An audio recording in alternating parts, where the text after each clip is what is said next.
Are you motherfuckers ready for what we have in store today? Today, I've been waiting for this day for a long, long time, boys. I've been waiting for this day for a long, long time. Today, we have probably the greatest fight night I've ever seen in my life. I've never seen a fight night quite this good. I've never seen a fight night that I think reflects what I essentially dream about every single night. Okay, fair. You know, to be fair, it's actually not that good. It's not that good now that I think about it. I mean, it's all right. It's good. It's pretty solid, but it's not that good. You know what I mean? It's not actually that good. Hi, GT729-8DSCFHYS. How you doing, buddy? How you doing? So what's up, everybody? How you guys doing? How you guys doing? How is everybody? How much you donating to the casino today? You know what? Minecraft enchantment table, I'm legitimately, legitimately, I'm a fucking advantaged. Like, I always make money at the casino. Always. Oh, hi, John Paul. Thank you. I'm glad you think so. Shit, I got Edwards, John, Holland, Nathaniel Wood. Am I cooked? Well, you know what? Okay, well, look, maybe let me tell you guys what my parlay is. I'll type it into chat right now. This is my parlay right here. I've got, all right, hold on. I'm going to type it into chat. My parlay. I got this guy who I've never actually watched fight, but I think is pretty good. So we're already off to a great start. Okay. Win. I got Kevin, Holland, and Gunnar Nelson. 2x5 round. All right. And then I got...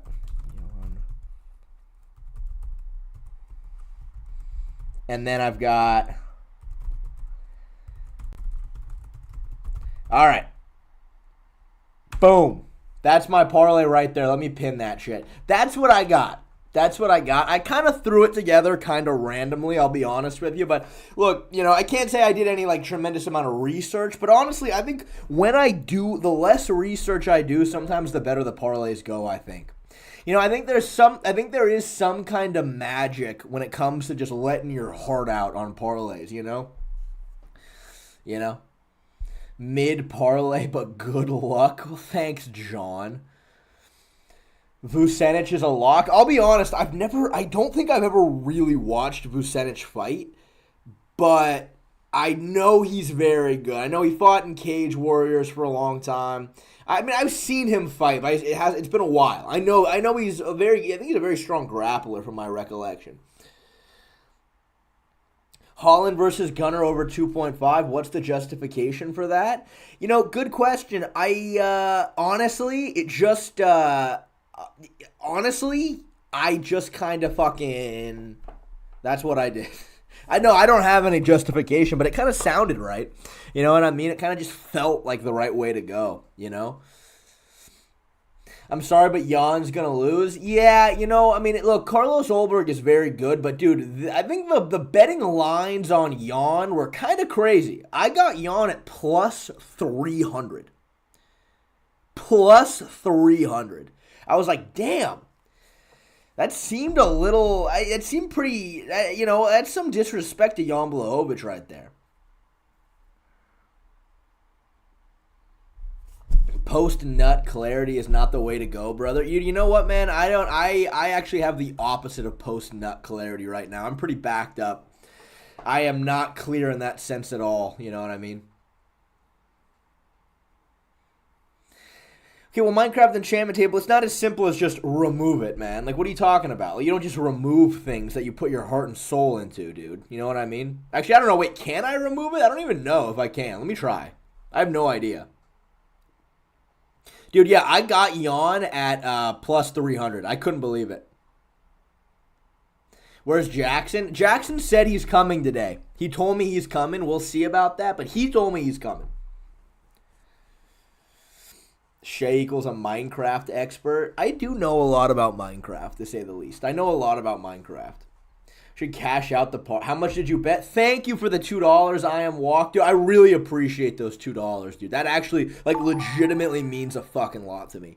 All right. As you guys know, like, I have brutal child support that I'm constantly paying for, and it's been bleeding me dry. But that $2 right there, like, dude, honestly, like, that's amazing. Like, I really, really, really appreciate it. Like, dude, that helps me out to such an extent that you have no idea what that's doing for me right there. Like that $2 genuinely to me is life changing at a certain point, because it adds up. You know what I mean? There is nothing I won't do for $2. You know, I too live like a black man, Shay. Well, I didn't say that. You said that. I just said that I got my ass handed to me in divorce court. I got my ass fucking handed to me because I'm a man, and unfortunately men don't do well when it comes to court. So, you know, the $2 you just sent me, dude, is gonna go that's gonna go a long way. Anything for $2?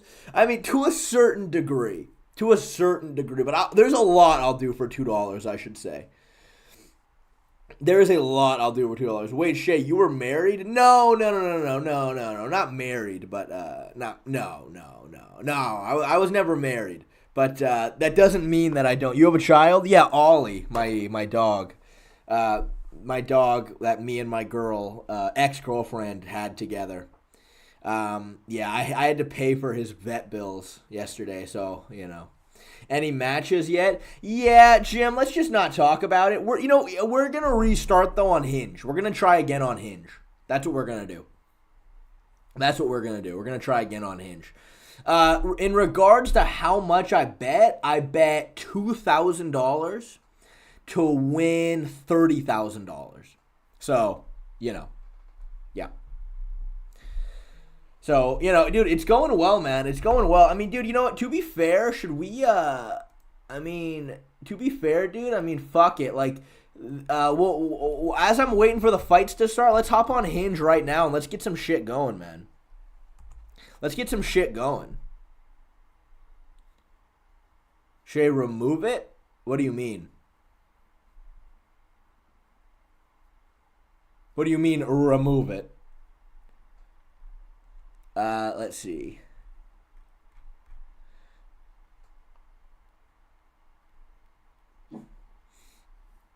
Can you even actually make a Hinge online? I don't even know if you. It might not work on desktop. To be fair, now that I think about it, it might not work on desktop.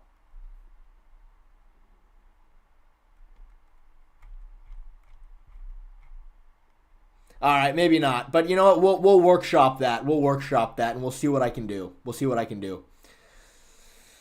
Oh, man.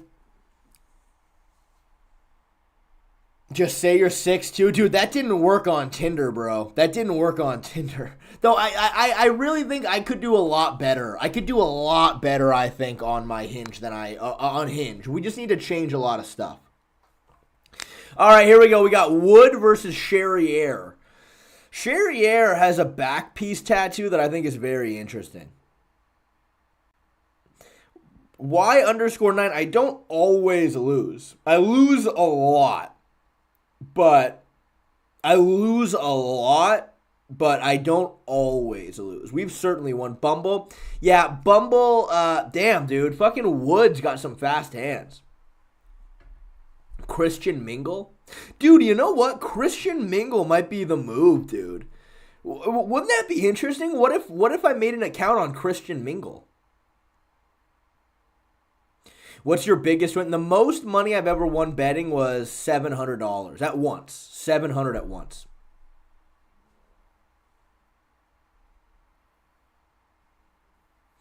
Time? Oh, you really want me to put the timer on for this mid-ass fight? All right. Fine, you got it. Whatever. I'll have the time ready in just a second. Don't you worry, big guy. Find a Jewish... Whoa! Note Fair sent me 100 sec. That's crazy. Have a good one, dude. You have a good one, Note Fairs. That's so nice of you. Oh! Sherier got dropped! Sherier got dropped! Dude, Sherier just got fucking dropped. Sherier just got dropped, dude.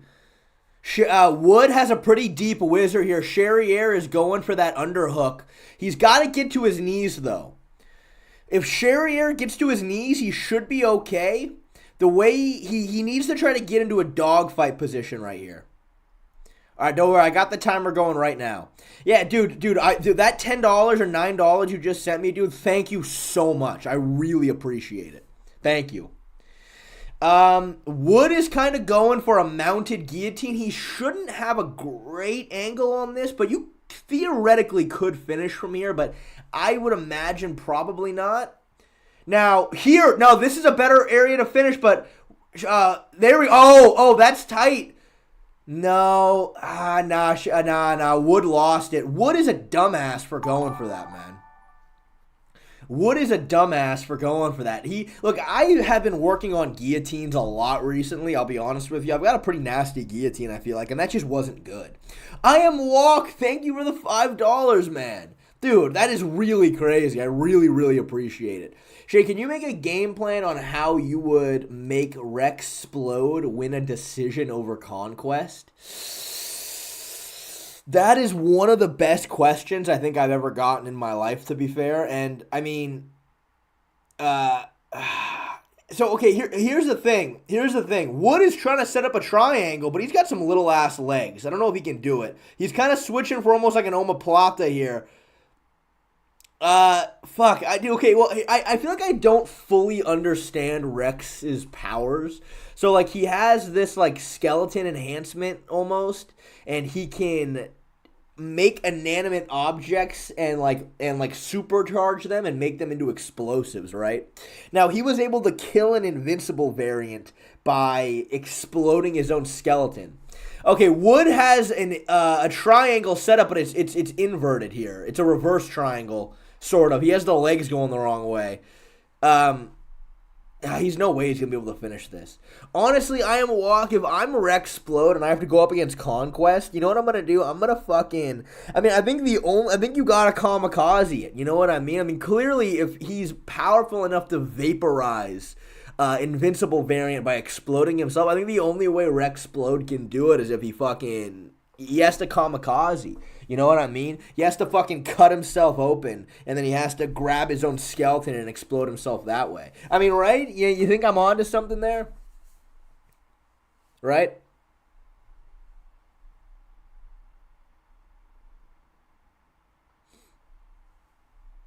That's what I think. That's where I'm at. I am Walk. All right, well, Sherier is doing pretty well on top, but I will say I think, he's going for a Kimura. Dude, yeah, Wood has absolutely won this round. He didn't quite get it. Dude, I love that, what Wood just went for off the bottom right there. It's almost a sort of a Choi bar-esque armbar when you grab the Kimura, throw the leg over for an armbar, but Sherier did a really good job pulling out of there. Yo, is your parlay still right, dude? Parlay is good, man. The parlay is going really well. Yeah, thank you for asking. It's going really well. Thank you. Minecraft enchantment table, is that what your username is? Is it Hebrew letters? Any luck finding cougars on Tinder? Dude, you know what, Long Bob? Honestly, and let me know what your guys' thoughts on this is. You know what we should do? We should change the age range I'm looking for, like 40 plus. That might be the move, to be fair. That might not be a bad idea.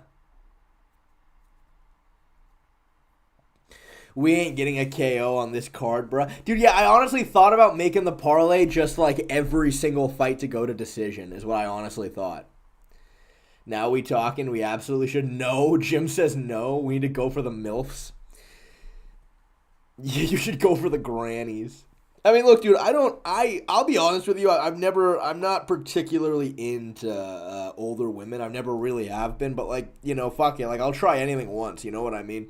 And I think at a certain point, yeah, my Tinder is so fucking dry that like we gotta start taking some risks here, you know?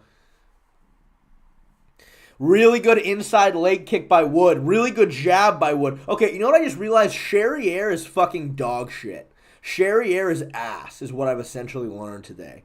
Sherier sucks.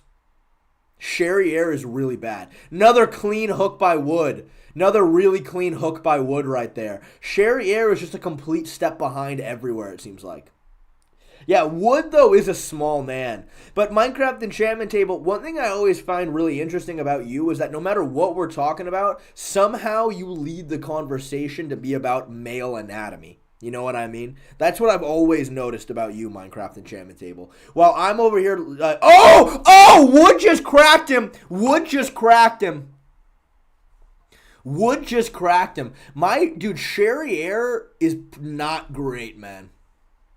Sherier is not great. Look at the legs that Wood has. Look at Wood's legs, dude. Wood has some fucking beefy ass legs. Wood has some really beefy ass legs. Wood looks like an absolute stallion of a man. Oh, really good jab by Wood. I like Wood's head movement, but I also like the definition on his back muscles. Funny coming from you with the DDP talk. I have no rebuttal there. You've got me. You do have me. You've got me there. You've got me there. You've got me there. Yeah, for sure. Where's the fight clock? It should... Oh, wait a second. Sorry. I just realized. My bad. I've had the countdown timer going, but I forgot to display it on the screen. My bad. My bad, guys. My bad. Big my bad. I do have very thin legs, Jim Miller. I have very thin legs. What's the parlay? I've got Leon Edwards by decision. I have Jan Blachowicz by triangle off of his back. I have, or not even triangle off of his back, but just I have him winning via triangle.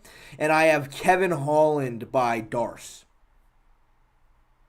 Bro, you are 30 seconds late. Well, Gabriel, this is a good moment for me to educate you. There just always is going to be stream delay, no matter what.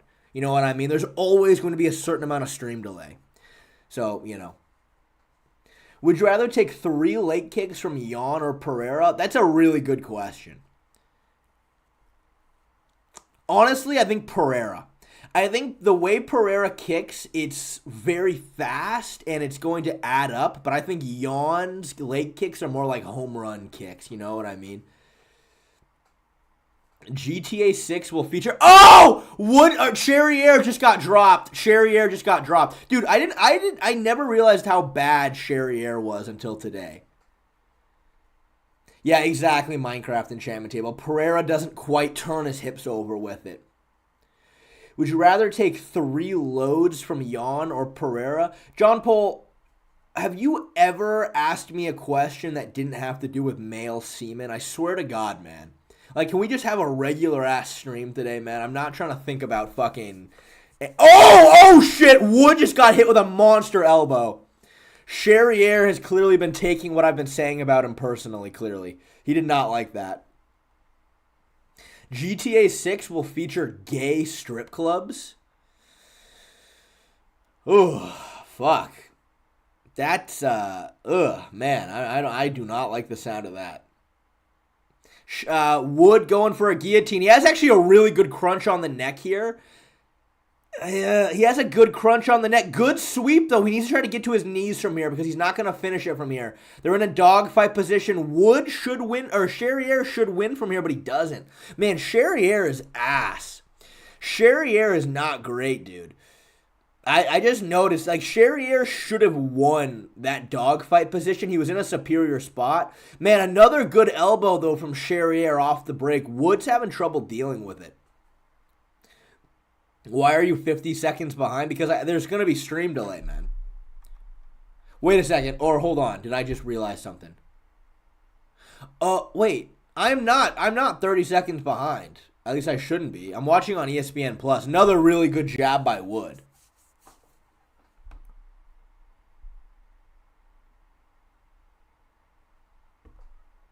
Yeah, Wood is winning this one pretty easily.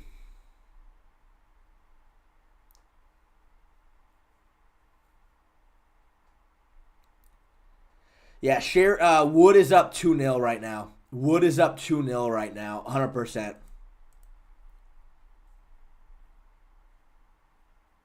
Do you pay for ESPN Plus? I do pay for ESPN Plus, but only because it's a tax write-off. And you know what though? I literally just realized that technically paying for the pay-per-view is also just a tax write-off. But like it feels more like a principle thing than like, even though like technically paying for the pay-per-view won't cost me anything because I can just write it off at the end of the year, but like I don't want to. Like it's more about sending a message, you know what I mean? Like I want to send a message to Dana White that his system is broken and I refuse to participate in it with the current landscape of $80 per pay-per-view. You know, like fuck that. Why'd I let Lucas Tracy convince me Sherier is good? Hey, man, I'll tell you what, dude. Lucas Tracy legitimately has been kind of on the money recently in terms of, I say recently, but I actually haven't watched anything he's made in a long time. But his breakdown on Volk versus Lopez I actually thought was pretty on the money, believe it or not. All right, here we go. Final round between Sherier and Wood. Sherier kind of looks like that rapper on YouTube named Dax. You guys know who I'm talking about? I don't know if that guy's still around anymore, but he used to be a thing back in the day. I mean, look, if I were to write off the pay-per-views, I wouldn't get 100% of it back, but I would get like 80% of it back, which is that's pretty good, right? That's pretty good. That is true, Jim. That is true, Jim. I do want to react to that video on stream, and I'm going to title it Reacting to the Worst Lucas Tracy Take I've Ever Heard. Because if that is true what you just said, that's crazy. That's crazy. Damn, you know what, though? Sherier is starting to find more success with his kicks. If he would have done that more from the start of the fight, I think he could have been doing a lot better because he's kind of getting outboxed by Wood really badly. Like, dude, that jab is landing for Wood all fucking night, dude. It's Dax Flame? Yes, that's who I'm thinking of is Dax Flame.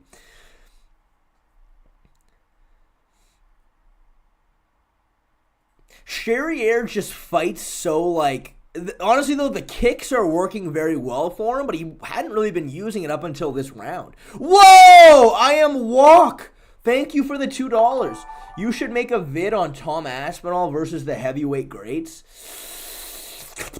Yeah, dude, I'd love to. It's just the thing about Tom Aspinall is the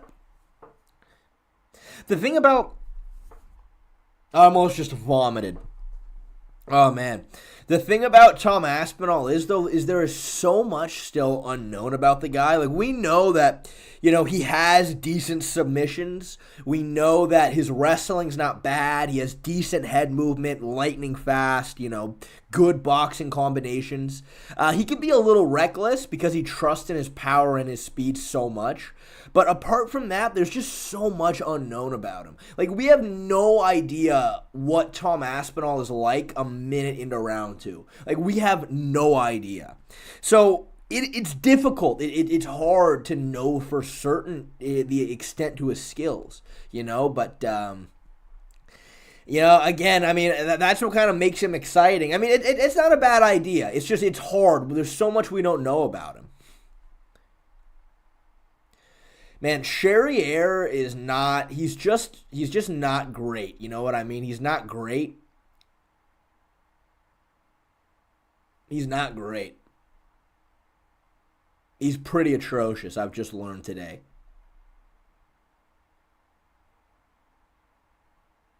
But damn, another really good kick from Sherier. Why wasn't he doing this from the start? He's actually better than I thought.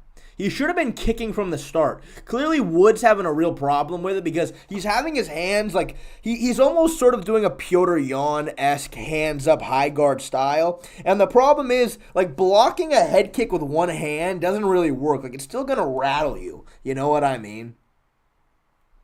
It's still just gonna bam. If you're not gonna get that double block, you're gonna get rattled by it. And Wood is not doing that. Wood is eating these kicks on one arm.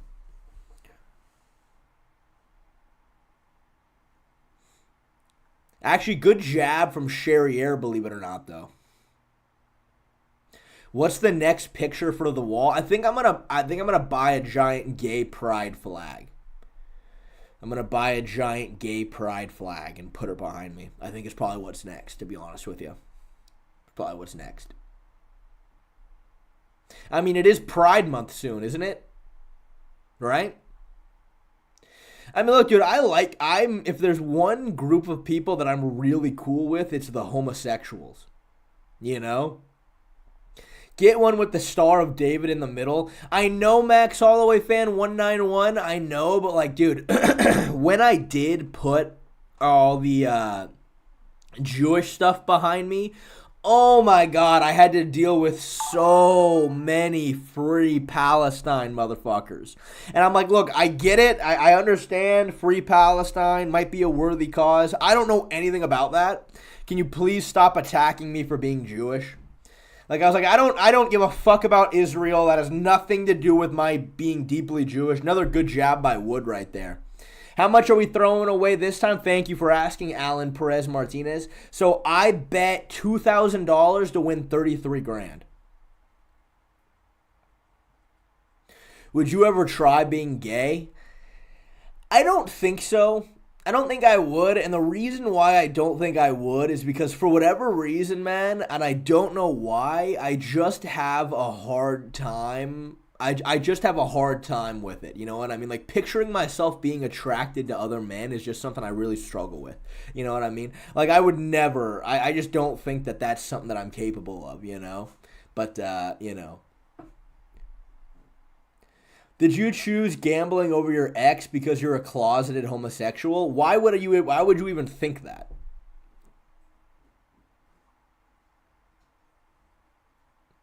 So what are we now, 12K down the shitter? Oh, no, far more than that, Birdie. Far more than that. No, you guys want me to be honest? Like, legitimately, this parlay, I bet $10 on it. It's $10 to win 170. Actually, let me check. I took a screenshot. Okay, so I bet $10 to win one. Oh shit, I can't actually show you guys because DraftKings, I have a sponsorship, but $10 to win 160. So, you know, it's nothing crazy. Oh, Alan Perez Martinez, thank you for another 100 DOP. Dude, I really appreciate that. Again, every $2 donation really helps me out because I'm paying my ass out in child support right now. As a homosexual, I can confirm we are cool with Shay. Thank you, Alan Perez Martinez. Oh my God, who the fuck's at the door? Jackson's here. What's up? Jackson, what's going on? I got you a little seat. Don't you even worry. So glad. This is one of the best fight nights we've had in a while. This is so much better than the Strickland card. I know, isn't it? Isn't it? Close the door, so. Oh yeah. Go for it. Yeah. Thank you. Do you have any parlays running for tonight? Yes. So the parlay of the day is Jan Blachowicz. By decision, plus 500. You got by decision. By decision. Oh, okay. He's a big underdog, and honestly, Oberg, really? He's kind of overrated, huh? He's overrated. He's been a prospect for a while, and I've seen him gas out before. I honestly don't know jack shit about Carlos Oberg. I'll be completely honest with you. So Oberg trains with Izzy, and he's kind of Izzy's guy for that size. He's like light heavyweight, right? He's a solid striker, but and he has a decent power. But good boxer, right? But Jan's just so much more technical, and Oberg's just a little raw and uncut. You know, he's not precise. Like Jan's just gonna leg kick and pick him apart. The question is though, when is the wheels gonna fall off of Jan's giant refrigerator-esque body? Well, the thing is, it's only 3 rounds, right? It is only 3 rounds. So we don't need to worry about going to decision. And he's never had cardio issues, but he's just really, really old. Does Jackson play poker? That is the funniest read someone's ever said. I love poker. Yes, I know. He loves poker. I have a gambling, not gambling, but a poker group chat, and we play like once a week. So if you guys want to get added into that, get your little memberships in. Only $5 a month. That's funny. Maybe we'll start something in the MMA Shade Discord about poker. So the parlay I've got going is Jordan Vucinic to win. Okay. Jan Blachowicz to win. Okay. Gunnar Nelson, Kevin Holland over 2.5 rounds. Okay. Which a lot of That's people, scary. a lot of people were telling me that's scary. A lot of people were telling me that's scary. Dude, I can see it happening, but it's just so hard with them two. Gunnar gets caught a lot. Kevin can get subbed. Yes, for sure. And then I've got Leon Edwards, Sean Brady by decision. I thought that, but that's kind of a gimme. You know what I mean? Unless. Are you sure? Well, I don't know. I mean, look, I think that theoretically Sean Brady could mimic a lot of the success Bilal had, but I don't think Brady is quite as good of a wrestler, but I think he's better on the ground. Yeah, that's what I'm worried about. Yes, yeah. Because you saw Sean Brady versus Craig Jones, or who is it? Yeah, Sean Brady versus Craig Jones. And Sean Brady put the fight to him, like, for an MMA guy, even though he's, like, a lot bigger and on steroids. Yeah, he did. It's just his gas tank is not there. It's too much TRT, not enough EPO, guys. And is he durable is a big question with Brady. Bilal is durable as all holy hell. That's the first finish he really had in the UFC, Amir. Yeah. You know. Were all couple grand parlays a lie to? No, Birdie, I would literally put the bet slip in the thumbnail for the streams. Wow, what is Birdie on? I know. No, Jim Miller did make a good point. Carlos Ulberg is 35 too. He is old. Yeah, he is. He is certainly old. So I got $100. If we win, we eat. If not, it's not too big of a deal. But bro's got Sean Brady tattoos right there. I know. That's Vucinic. That's the guy I got on my parlay. Vucinic. He's very good, but I haven't watched much of him. But he came from the cage. He came from Cage Warriors. Mm-hmm. He's solid. But yeah, that's a fucking what's the point of just getting your entire body tatted black? Look at that. He's just his arm is just straight up fucking black. Yeah, that's a little suspect, but tattoos are staples for UFC fighters. That is true. You got a little armband. I do have a little armband. I want to get a skull put over my face one day. You know what I mean? I'll finance that. We in the chat will finance that. I could throw a couple 20s in there. Is he still technically a white guy? No, I don't think so anymore. I think he's now of African descent. Bro's trying to get the N-word pass. Is funny. Man. Welsh BJJ lady is pretty. Talking about Fionn Davies? She's something for sure. She's a monster. Tattooed teeth on your lip. Man, that is something. That would be interesting. I'll tell you what, I'll do that right now for a $10 dono. I'll do that. You'll do, dang, that's that cheap? $10 dono, yes. This is my Finsta.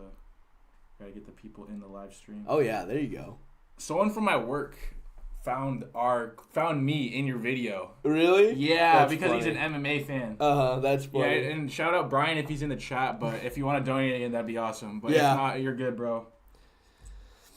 How will Tom do Arya job on the ground from a technical point of view if we forget that Tom is a real heavyweight and John isn't, Shay? Julie Films, dude, the way you worded that question, I don't even know how to start.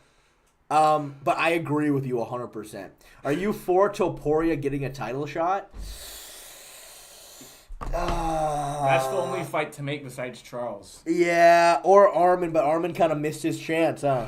You know what I mean? Armin missed his chance. You know what pissed me off about Armin? He was sitting in Orange County, California, bro, just freelancing around for 2 months after that title fight. Nothing happened, bro. Really? Did he? Yeah. I didn't even know that. He was...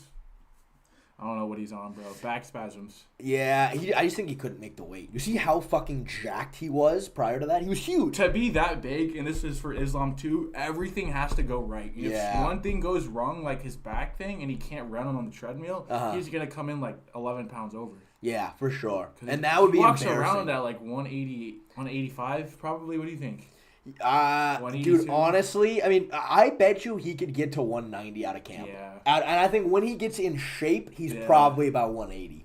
Yeah, and to think Conor was soaking wet 168. I know, isn't that crazy? I know. I know that's insane. I mean, it's crazy to say, but honestly, I think Conor probably would have been the perfect 150 pounder if it existed. He was the perfect 145 pounder. He could always make featherweight. It's just that he didn't want to. He had a tough time the last. You see that Chad Wendez man. That's how it should be. True. At this level, you have to go down as far as possible. That is true. That's a good point. That's fair. That's fair. You know what? I will say, even throughout this entire Conor fiasco, legitimately, I had a small hope in the back of my head that he is going to fight eventually. Like, no matter what, he is going to fight it. Like, no matter what, he's probably not going to be as good or whatever. But at least he's going to fight. But honestly, it was as soon as he actually announced he's running for president for Ireland, I'm like, okay, I think that's it, right? Like, come on, he's not coming back anymore, right? The That's problem is he's gonna take a really bad fight against like KSI or like Logan Paul in like 3 years, lose a decision or like win a decision, and it's gonna like stain his legacy. Yeah, because that's what the new trend sees. The MMA casuals will see Conor as this like drunk coke addict, when in reality, for the 5 years that he was in his prime, he was the best thing that ever came to UFC in the sport of MMA. Let's be honest, though, and I think this is important to say. Every single MMA fighter, KSI or Jake Paul or Logan Paul has ever fought, like, they are not to Conor's level in terms of boxing. Like, Conor legitimately was, for MMA standards, an elite boxer. The best. He was in his prime. Yeah, he won a Ireland national championship for boxing. You know what I mean? It's like that is not Tyron Woodley. That's not even Nate Diaz. Like, Nate Diaz isn't even close to that. Yeah. Like, Conor is a real boxer. And I think that if he at all got in shape, theoretically, he should box Logan Paul's face off. Theoretically, right? It's just the size and the steroid difference. That's the problem. That's the difference. And again, like what you said, though, we're looking like 3-4 years down the road. Like, Conor's 36 now. Yeah. When he's 40, 41, that's the problem. I see him till, yeah.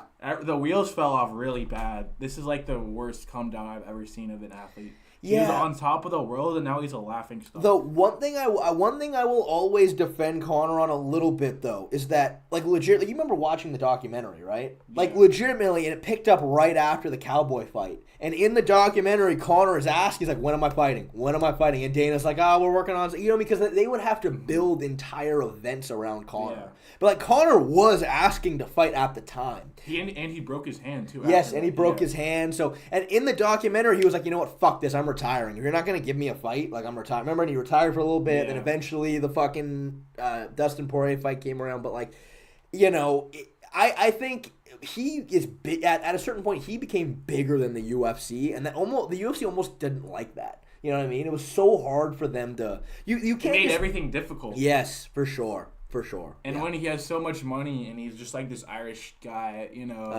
alcoholic, boxer type, it's going to go wrong. Yes. Things are going to happen. Yes, for sure. And dude, they've happened. And he's drinking like a fucking fish, man. He's drinking like a goddamn fish. I think his TRT head's coming down. I think he's off the HGH for sure. Yeah, I mean, I don't think he didn't need the HGH apart from healing the bones. Yeah, that was why he took it, but TRT, it's not like he's on Vittori level steroids. True. Yeah. Conor in the GFL. Dude, he's just so much bigger and better than the GFL, but yeah, I would love to see him. No, I don't even want to see him fight Tony anymore. No. What should have happened is that Conor should have fought Tony in COVID, knocked him out, retired with the belt, end of story. Yeah, true. I agree. He could have stepped in when Gaethje did. Yeah, and he would have done worse to Tony than what Gaethje did. Yeah, stylistically, for sure. Honestly, Conor's better on the ground than Gaethje when it comes to like defending Tony's like ankle picks. Yes, for sure. All of that, then he would just box the living head off of him for 2 rounds and then find the finish. Yeah, 100%. I Tony's head movement, especially at that point of his career, it was gone. His head movement was always pretty suspect. He was always very hittable, but he just completely survived on attributes and pace. And Conor should suck it up and fight Diego Lopez. Yeah, I don't know about that, man. Yeah, I don't know about that. But yeah, dude, the GFL, we're thinking about going to the GFL. It's like really local to where I live, and we should go. We could live stream it from my fucking phone at GFL. That would be sick. Maybe we get someone. The tickets can't be more than like $50. We'll get someone to sit in front of us, and we'll have live streaming our reactions the whole time. Yeah, that would be sick, work. Dude. I gotta find a way to meet Dylan Danis, man. I've gotta find a way to meet Dylan Danis. The play is that you gotta reach out to a GFL like executive or like some management person, and then co-promote it, and then they should give us like backstage passes, so where we can go in like media. Maybe we can do some like Nina drama, like interviews beforehand without being OnlyFans. But my first thought, and the GFL I think dropped the ball on this. Remember when they were like the people they hired to be like the announcers and the analysts? They had fucking Brendan Schaub. They had like this random chick. I was like, you gotta, you know what? They should have like reached out to Guru. They should have reached out to Guru. They could have reached out to Lucas Tracy. Yeah. I would have done it if they would have asked. You know what I mean? Like, wouldn't that be way cooler? Yeah. I mean, obviously, Guru and Lucas Tracy are probably the two. You know, that's who you go for. You know what I mean? That would be huge. But isn't Lucas Tracy on the East Coast and MMA Guru's like international? Yeah, for sure. So, that could be a problem. Jaguar Philosophy, thank you for the $5. Is this your boyfriend? You went gay quicker than I thought. Thank you, John. I appreciate that. Jaguar Philosophy, if there's one thing I don't fuck with in my chat, it's being homophobic. All right? So if you at all are making fun of gay people, that's not cool, dude. But we will make out for $10. Yes. 100%. If you want tongue, 20. Guru is coming to the U.S. What's he coming to this U.S. for, John? I need to know. Is he? If he comes anywhere around us, we'll figure something out. Get a little collab going. Well, Bedtime did hit me up, and he was like, I'm coming to the States next year. Like, we should spar for a video. I was like, fuck yeah. That would be so sick. They should have made coaches of each team be MMA YouTubers and see how they train pro fighters. I mean, they should. Look, the problem is, though, is that there's not, like, really the only two, like, really, the only mainstream MMA YouTuber is Guru. Lucas is kind of getting there, but, like, we're talking mainstream. You don't think? I mean, I don't know. Lucas commands a lot of views now these days. I know. Commands a lot of views. Guru is sparring DJ in May in the UK. Damn, that's cool. All right, timer. Yeah, I got the timer ready. And we got this on the parlay, the guy with the most tabs. Yeah, for sure. Just to win, right? Yes, we do. Yes, we do. All right, here we go. I'm going to turn this up slightly. All right, here we go. Man, that's a lot of fucking tattoos. Imagine getting your whole arm tatted black. That's crazy. How much would that hurt on a scale of like 1 to 10? Like, is it like a bee sting when you get a tat? Or like, I will be honest with you. This did hurt more than I thought it was gonna. I mean, it wasn't like that. It's manageable. It really depends on the location. Yeah, but I remember when they were fucking. I was like, this is actually a lot more uncomfortable than I thought it was gonna be. So you just take a little shot of alcohol beforehand. What do you do next You know time? What? Honestly, maybe it wasn't that bad. Nah, it wasn't that bad. If you're doing like a Cody Garbrandt back tat, like I'm being tipsy for that, but I'm not getting tattoos. I can't. Oh, really good jab by Vucinic right there. Really good jab. Told you guys this was the move on the parlay. Vucinic is just he's too good, too technical, huh? I think the delay is like more than what they're. Maybe, we'll figure it out after this fight. Yeah, I don't know. Oh shit! Oh, he got dropped. Oh god. All Darce! No, guillotine, but the defense is good, but he's come out. The defense is good, though, here. He should be okay. He shouldn't get finished by this unless he does switch to a Darce or something. This is the angle you switch to a Darce, but it requires long arms to do. Like these. Yes, you would be good. You'd have a really good Darce, to be fair. Fuck. All right, well, that's disheartening. Yeah. God, he has a plague doctor on his back. Jesus. I just don't understand how, like, you come to the conclusion that that's what you want. I want to get a plague doctor tatted on my back. At some point, they view it as art. But I'm speaking as someone without tattoos, so I don't want to... Yeah. No, I mean, look, it's art, but, Is tattoo pain worse than teeth pain during the dentist visit? No, not at all. Tattoo pain wasn't as bad as my last time. Do you get, like, a lot of pain at the dentist because of the teeth? The last surgery I did for the implant was horrible. Oh, shit. Because I had to get implants. So they drilled 2 fucking screws into my gums. And it was the worst thing I've ever gone through in my life. And they don't knock you out for those things. No, they should have. But that would have costed me a good $5,000. Dang. Yeah, I have to eventually get surgery on my bottom jaw, allegedly. Like, the doctor's like, 80% chance you should have it. So I'm like, I'll wait until I'm older and I need it. Yeah. Because I don't have enough gum. So they're going to take it from, like, the back of my cheek and then put it on my gum line. That's interesting. But I'm going to have to be, like, awake like you are because they can't knock you out for that. But I was like, dude, I'm 18 when I got this diagnosed, so I'm not going to. Yeah, you're chilling. I don't want to do that until I'm, like, old. Oh, big elbow from Duncan right there. God damn. Oh, he missed that elbow, though. Vucinic just needs to survive this round and then pick it up. And you don't have it by decision. You just need him to win. I just need him to win, yeah. So let's wall walk.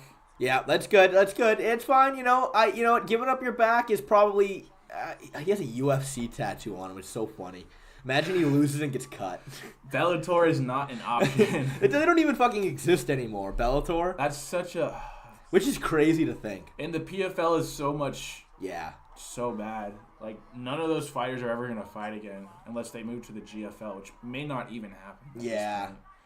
The UFC has such a monopoly at this point. Well, I've heard the GFL, from what I've heard, is paying out like too much money. It's not sustainable. Yeah. But it's hard if you're gonna pick up a bunch of old veterans. Like, they're not fighting for no fucking 10K and 10K. Yeah. You know what I mean? Because they're bigger names. You know.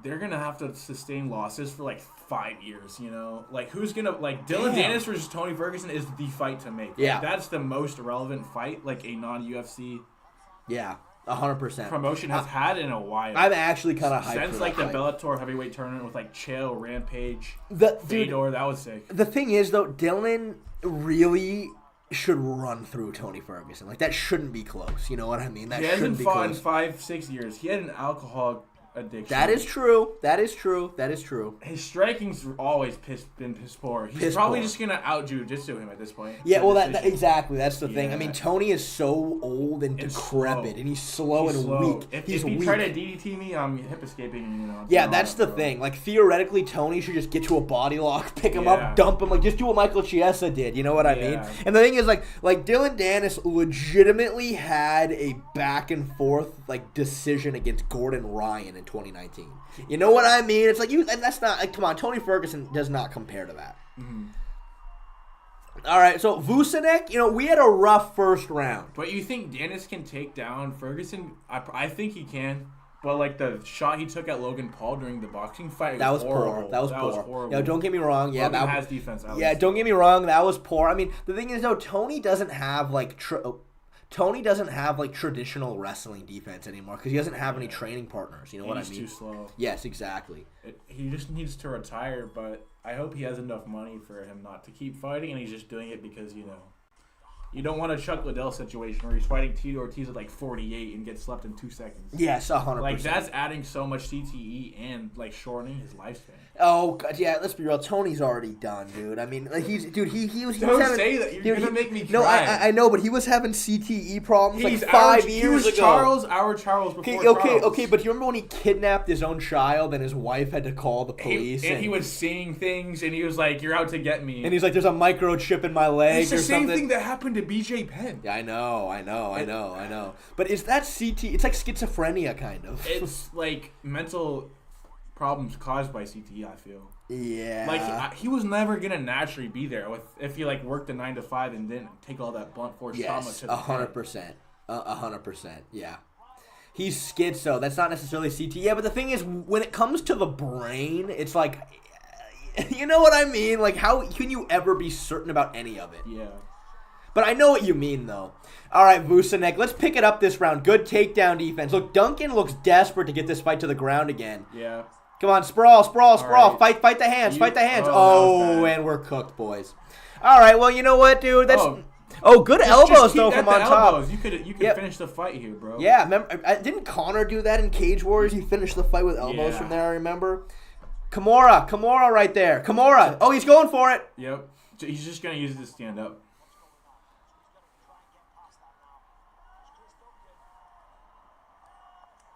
Oh, good Grammy roll. It didn't really work. Guillotine. He's not going for it, though. That's the Conor DP against the cage. That's not a good guillotine, though. He doesn't have a good angle on that guillotine at all. Yeah, he's out. Yeah, there we go. At least this is better. He was not under for the last 3 minutes of the round. He's scrambling at least. You're a little behind. I mean, I'm on ESPN Plus completely live, so I don't know. I told you. A minute behind. Oh, we were behind. Fuck. Shit, I thought we were live. Let me fix this. How's the tax situation, brother? Oh yeah, I mean I don't want to say the exact number, but I'll tell you what though, ChatGPT helped me write off like $4,500 worth of stuff, so it was good. All this stuff write off. Yeah, ESPN for sure. Plus write off. Yep. My editing software, my entire gym membership. The El Pollo Loco that I buy, I'll write off. Yes, exactly. That. Yeah, for sure. But I was able to write off my entire jiu-jitsu gym membership I had last year because technically that would be 100% legal. Yeah. So, but hey, it was a pretty penny. I'll tell you, my bank account was looking real nice till I paid my taxes. Yeah. That's the problem being like self-employed. Yes. And not withholding taxes, but you'll get there. Once the MMA guru money starts coming in. We'll get there. All right, come on, Vucinic. If anyone has a GFL contact, let us know. Yeah. Let us know. Yeah. We want to be ringside. Dude, you know who I got an email from? I got an email from SureDog. Oh, really? Yeah. I got an email. Oh, guillotine. Nah, Vucinic's probably fine here. Duncan does not have a good angle on this. I don't think, at least. I feel like the guillotine against the cage. Oh, it's over.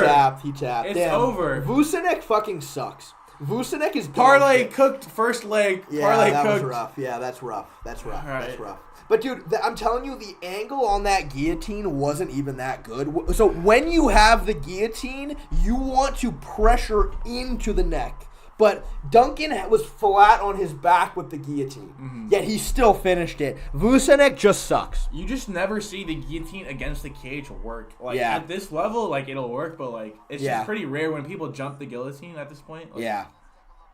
It just usually just leads to them pulling guard. Damn, Vucinic is actually so ass, dude. I didn't realize how bad he was before this. And what made you bet on him again? Huh? I don't know, dude, to be honest with you. I don't know. I kind of shat this parlay out, to be honest. Okay. No. Honestly. I could not bet on the main event. That's up in the air. And then Gunnar Nelson versus Holland. That could end so many ways. Yeah, in my opinion. I did a lot of research on the main event, but I just kind of shat out this parlay. I didn't realize how bad Vucinic was. I thought he was more technical. That's rough, guys. Yeah, I'm telling you this right now because I've spent a lot of time really working on having a good arm-in guillotine. He did not have a good angle on that guillotine, and he still finished it. It's wild. Anyway, so SureDog emailed me, but I don't know. I never responded because they were basically they were like, we love your content, we think we have a good partnership. He was like, we can help with or he's like, we're looking for something to get you an ambassadorship. Well, not exactly. So that's the thing. We were paid ad reads, something, a bunch of options. Let's set up a call and talk about it. And I was like, okay, do you have something for me or no? You know what I mean? Are you offering me something or no? Yeah, we can take a look at the email after the stream. But so they sent me another email, and they specifically said, we want to brainstorm with you on things. And I'm look, SureDog, you either are offering me something or you're not. You know what I mean? Do you have something from or your not? Perspective, but it's SureDog. You have to meet with them. Are they really? I feel like they got a good name, but they're not really that big. You can't anymore, be that disrespectful. They've been promoting the sport that has made you your job. They've done all this promotion. All right, for years. In the game, that's a legendary website. Well, let's see. Shay, you're the worst bettor I've ever seen. Yeah, I know, dude. I know, but that's just kind of, I think, my charm. You know what I mean? Let me see. So this was the first email they sent to me. Right, I'll skim this. Yeah. Okay. Man, so they're close by. And they sent another one. Okay, and you just didn't respond to them? I didn't respond to one. March. And so that's the second email. Okay. Well, I mean, we should meet with them and see what they have. You think? I mean, but that's the thing. If they had something, they would have asked. If there's no reason for you not to meet with them, this can only lead to some good things. I know, man. But look, I have some respect for myself, and I feel like we would love to explore how Shrug can bring in a unique advertising demand to your channel. Oh, so you're thinking that they want you to buy ad space on their website? I don't know. But look, I don't know exactly what they want. But again, to me, it's if you have something, tell me, and we can talk about it. But it's the fact that they're just here's like 9 different potential things that maybe could happen. Let's call and talk about. I'm like, do you got it or do you not got it? You know what I mean? Because I get a lot of offers for things, and they're just like straight up like, we want you to promote this. We want you to do this. And it's like, okay, cool. When's the Blue Chew? When's the Roman Swipes coming in, dude? Yeah, well, Blue Chew didn't. Yeah, Blue Chew, I emailed them a long time ago, and I told them, I was like, look, I have so much passion for your product. Yeah. Like you would not even know. I know. I was like, you don't even know how much I love your product. Yeah. I know. It's like I've used you on every first date I've ever gone on. Like, trust me. Like let me please. I was like, just give me you don't have to pay me. That was like what, a year ago. That was like a year ago. And basically they responded and they went, oh, can you send us like your demographics? Like, we're definitely interested. And I sent them it and they went, okay, we'll discuss with the team.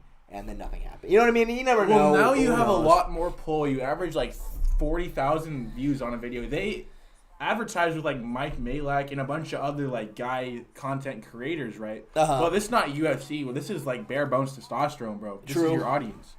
And we're trying to get the audience all these good. Yeah, I hear you. Good Blue Chew pills because they do wonders. They work magic. How much did you bet, Shay? $10. I bet $10 for the chance to win $170.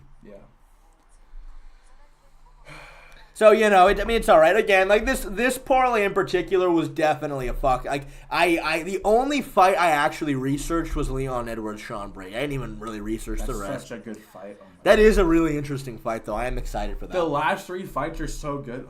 This is like, it's made my day that the UFC finally did something good in a fight night. Yeah. And I can't wait for Molly McCann to be fraud checked again by this chick, Alexia Tinara. Oh, yeah, Molly McCann is up next. I'm just upset she cooked my last parlay. She was like a minus 400 favorite or something, and she fought this like Brazilian kickboxer who worked her. Dude, and I was like, what the heck?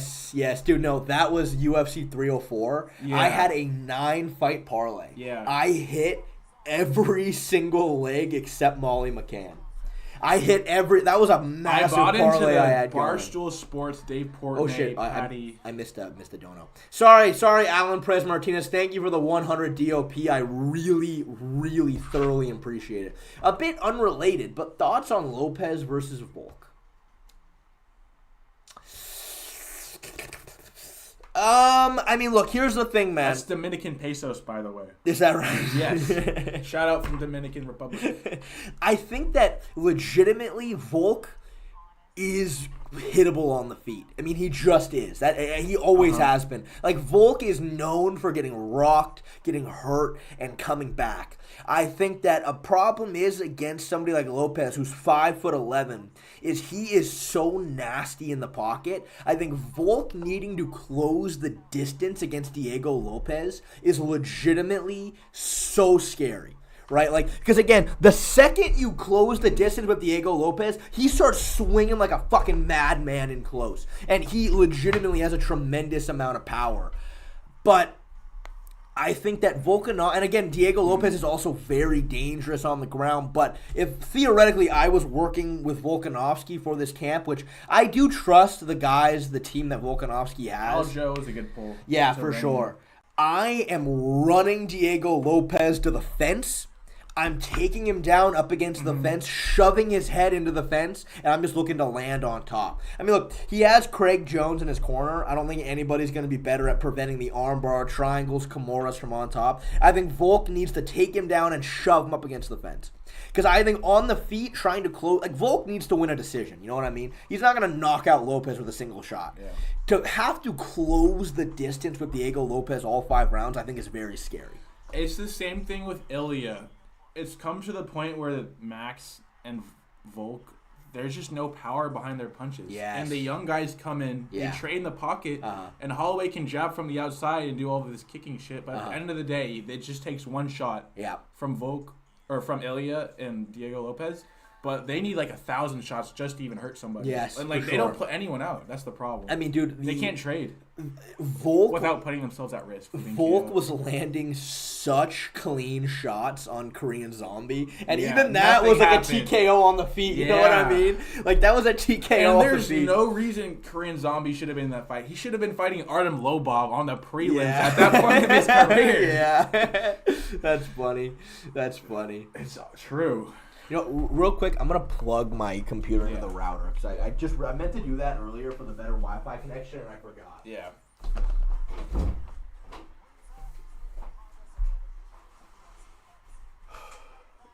Laglager, I didn't research. That's the problem with Shea. But when he does research, he's the best in the business. So let me give you my thoughts about Paddy Pimblett. Paddy the Batty versus Michael Chandler. What do you guys think? But I think Michael Chandler is going to walk through this guy. Jared Gordon absolutely outclassed Paddy like 2-3 years ago. And how much could he really even be better at this point in his career? Chandler has bad game plans. He gets tired, but he's close to a championship level fighter. Well, Paddy, I mean, is he going to submit Michael Chandler? Is he going to take him down and control him? No. On the feet, Chandler is just going to outpower him. And, you know, they say scouters don't get knocked out, but we're going to see it when they fight. Oh, you're really favoring Chandler there in that matchup. Chandler is a slight underdog. Really? Yes. Yeah, I mean, dude, I don't know. Honestly, like, I've always maintained, I actually think Paddy Pimblett, like, theoretically does have some like elite skills, but he never uses it. Like his like boxing is horrible. His kicks are pretty good, and his jiu-jitsu's really good. Doesn't shoot takedowns. You know what I mean? He doesn't shoot takedowns. The one time I've seen him shoot a takedown was round 3 against Tony Ferguson when he was gassed and he was desperate to get it to the ground. Paddy was? Remember that? Yeah. So Tony, I was there, but I don't remember the fight because I didn't rewatch it. Round 3, Paddy is gassed, and Tony's going after him. And as he's gassed, Paddy grabs the single leg, picks him up, and dumps him. And is he going to do that to Chandler? You know, I don't think so. Who's a pretty good wrestler at this point in his career? Like, you're not going to pick up Chandler at this. Chandler's the one who picks people up. Yeah, for sure. Chandler got subbed by Dustin. That's because he gassed out. But Chandler's gas tank is probably going to be better than Paddy's, even though he's way older. Chandler gassed out, and he also took like an inhuman amount of damage in that fight. He also dealt out an inhuman amount of damage to Poirier. Like, he murdered him the first 8 minutes. He murdered Poirier. Who else does that? Like, no one. Yeah. Like, Gaethje couldn't do that on the feet. Conor didn't do it. Chandler is 38 too. Yeah. I don't know what Paddy could do to Chandler. His striking defense is awful, and his wrestling isn't great. Well, look, theoretically, he's going to stay away and spam kicks. That's what he's going to do. Again, though, is Paddy going to rush at him, shit up in the air, winging bombs? I mean, I don't know. Sometimes he does. Sometimes he does. And then when Chandler goes with that freaking right to the body, then left overhand that he does every time, every fighter, knocked out Dan Hooker, that's his go-to move. And that can land when Paddy has his hands right here as he's winging punches. It's important to remember, though, I feel like Michael Chandler came into the UFC at, what, 34? Yeah. And now he's 38. It's like, I don't know, man. I don't know. That's the thing, right? It's like, yeah. But if you look at half of his losses, Poirier loss was a great fight. Like, he gassed out, that's why he lost. Not saying that's an excuse, but, like, he still dominated Poirier for a minute. Gaethje fight, he should have won. The only reason he lost that is because he decided to bite down on his mouthpiece and start throwing. Yeah, he had the rounds locked in until he wanted to please the crowd. And every Gaethje he's about to fight for the belt probably at this point.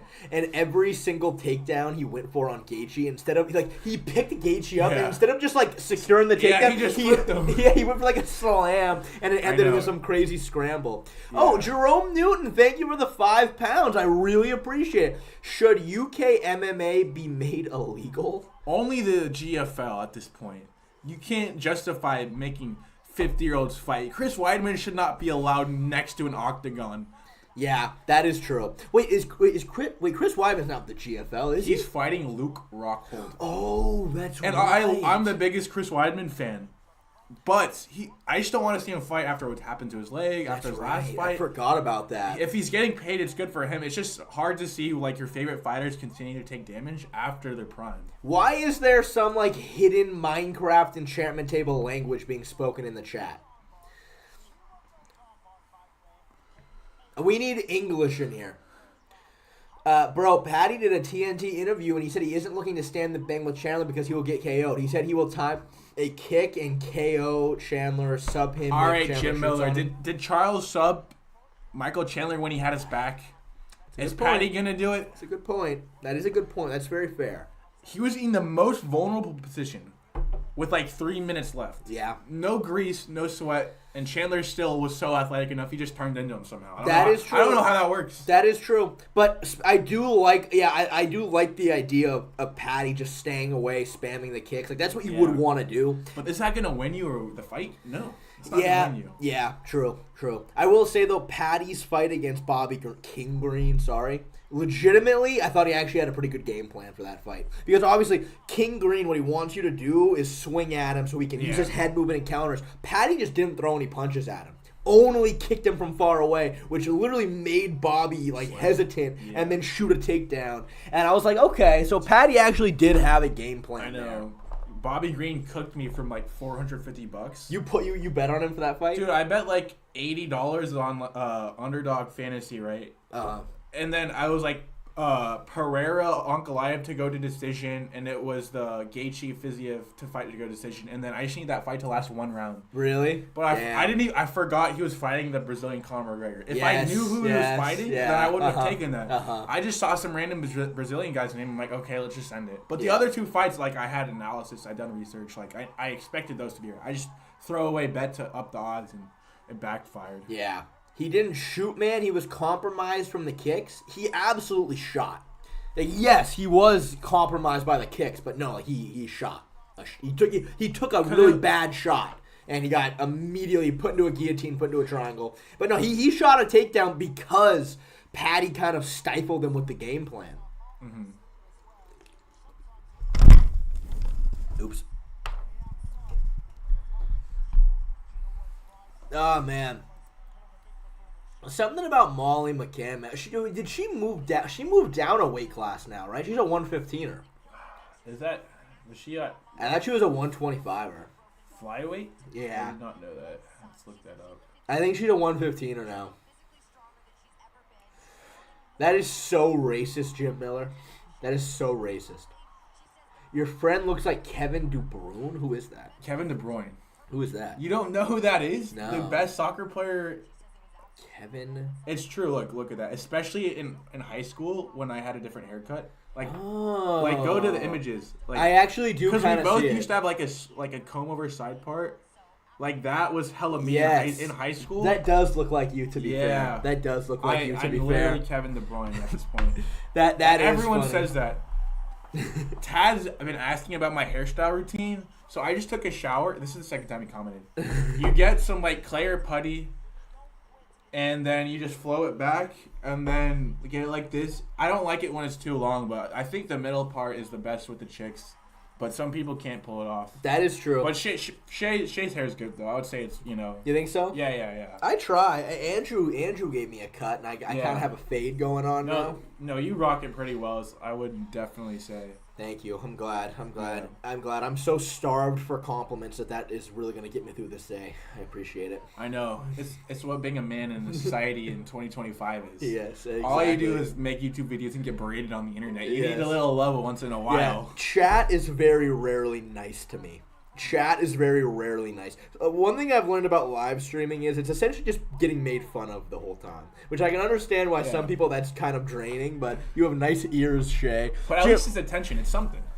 It's something. Yeah, it's something. Jim, why the drooling emoji on top of that, bro? Like, what do you have about my ears? You have very nice teeth. Thank you, Tyler. Thank you. I'm really glad you think so. Shay must earn his compliments.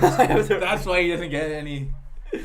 See, guys, this is what happens. You're making Shay giggle. He's now a lot happier. I am. Thank you, Don't push him off the guys. deep end. Thank you. YouTube can get to you. Yeah, that certainly can. Bad parlays will only lead to more criticism. Yeah, Guys, I mean, at a my certain parlay point, is though, good man. today. Just take Jan by decision. There's no way that should be a plus 500.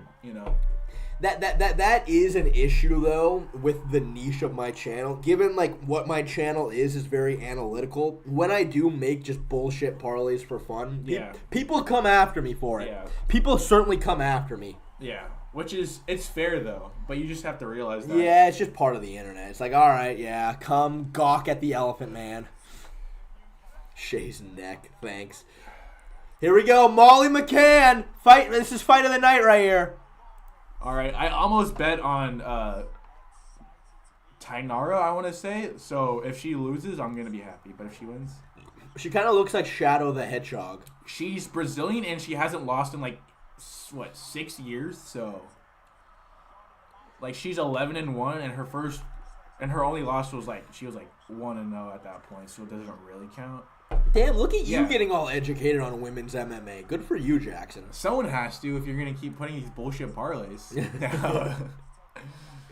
Why Shadow? Well, Sonic is blue and Shadow is black. So, is that racist to say? Good leg kick from Molly McCann.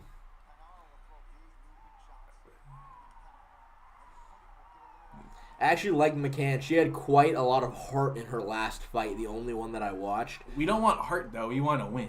Yeah, it's not good when the announcers start talking about how much heart you have. Oh, she got taken down. Dude, Molly's actually pretty good off her back, though, to be fair. But she's getting can opened right now. That was the move I used on you back in the day when we knew nothing. Yeah. That was the only thing I knew how to do. And that's probably still the only thing I know how to do. Oh, she's setting up the armbar. Oh, she lost it. Jackson is turning bad. First, he skips out on Poetan. It was my anniversary, and now he's rating up on women's MMA. I know, man. I know. That's what I tried telling him. Jackson. Did I even want to watch that fight? Because that was a shit fight. If I was there, I would have booed. But Jackson, you have an anniversary every year, man. It's not that important. I was waiting for Alex versus Uncle Ev a lot longer than waiting to go out on my anniversary, but it's just something you have to do. Shay, would you hook up with Molly if the Tinder experiment fails? Is that a serious question, man? No.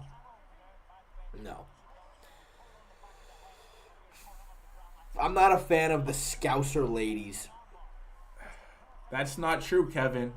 If it was up to me, Alexander Rakic would be the light heavyweight GOAT. He should have knocked out Yuri. He should have been fighting for the belt. Imagine a universe where Uncle Io's champ. Oh, she's going for the armbar. She's Brazilian. You don't armbar Brazilians? Yeah.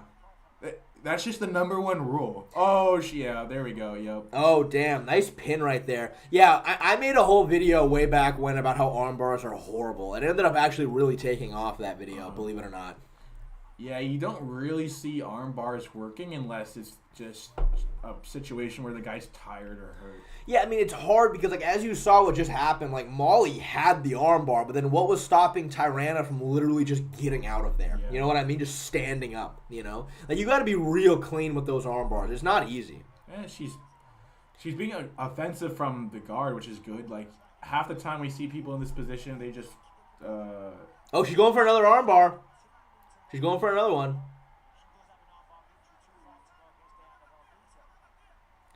Really? I remember that video. We need a best subs for MMA video. I mean, I made a... another armbar attempt, but she just pulled out again. I made a video about... and she gave up her back. Get your back to the mat, Molly. Get your back to the mat. I should have taken this fucking fight. Oh, this could be it, honestly.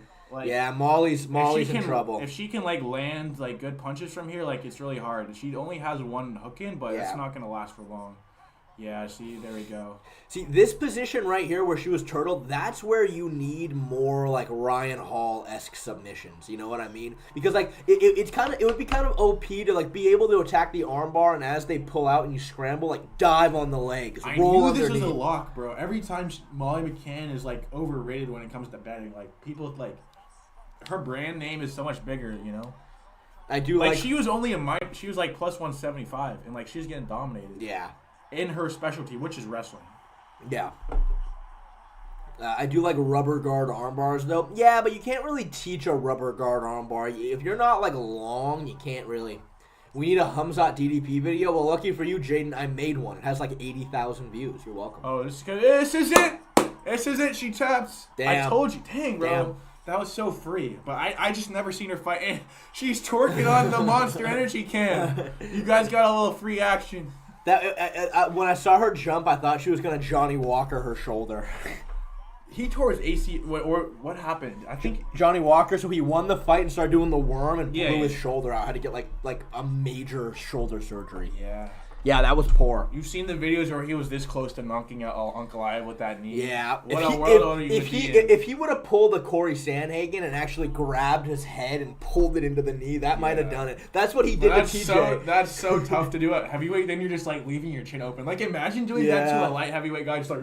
Yeah. Can Alex ever be champ again? I mean, honestly, I do think he is capable of beating Ankalaev 100%. Yeah. I think he's capable of it. He needs to just be a lot less hesitant and be more ready to time the jab. Shay, do Darces hurt or just choke? Because my are more of a neck crank, and I don't know if it's optimal. A Darce is supposed to choke you, yeah. It's supposed to. I'm not hitting on Alex Pereira, but at this point in his career, like, he's going to get the immediate rematch, but if he loses, like, there's nowhere else to go. Again, I feel like I broke it down so cleanly how Alex can beat Ankalaev and how he should have approached the first fight. I think he was hurt, apparently, which, I mean, but everyone is hurt. Everyone is hurt. That's the problem. That's the thing. Everybody's hurt. It's just a nature of fighting. Yeah. I'm still waiting on Jalton Almeida to get an immediate light heavyweight shot after he gets a couple wins at heavyweight. Yeah, believe it or not, Almeida's is a somewhat interesting fight for Tom Aspinall, only because I want to see how Tom deals with a pure takedown heavy opponent. You know what I mean? Yeah, I think at this point I'm buying a little bit into the Aspinall juice. I think I was back in the day, I'm Ngannou would beat this guy, but I'm getting a little bit more even now. But we'll see. We need that fight. We deserve Francis versus Tom Aspinall. Yeah. But Francis and the UFC are too greedy to make it happen. So. I know, that would be fucking sick. Yeah, the UFC That's never the only fight that, to make for heavyweight. The problem with Aspinall is it's there's just so much unknown about him. We've literally never seen him a minute into round 2. Mm-hmm. He's never made it that far, ever. And, I mean, apart from, you'd have to go before he was even in the UFC. Was it Andre Arlovsky or somebody? It was I don't even know. Andre Arlovsky, he rear naked choked 30 seconds into the second round. Yeah. So it's just there's so much unknown about him. How does he look off of his back? You could find a video of Tom fighting in a lower level promotion, and he did kind of he got taken down, and he was trying to throw up triangles, but he couldn't. The guy was just defending it and ended up pounding him out from on top. But that was fucking 15 years ago now. So, you think John beats him? What do you think of the UFC signing Kravon Morhiad to a 4-fight deal? I don't know who that is, actually. Molly retirement? Well, no offense, Molly, but you should have, your dad should have wore a condom. I don't know why that came out so mean. That was meant to be a lot more nice, but it didn't end up that way.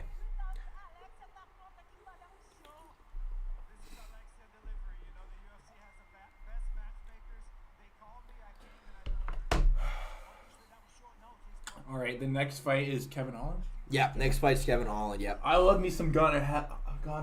Remember, Gunnar Nelson and Leon Edwards went to a split decision. Dude, I watched that fight. Yep. I bet. That was a long time ago. That was when Leon was Leon Rocky Edwards, a.k.a. the guy who decision dumped Cerrone before. This was when he was a nobody. And this is why we pirate. No one thought about Leon back then.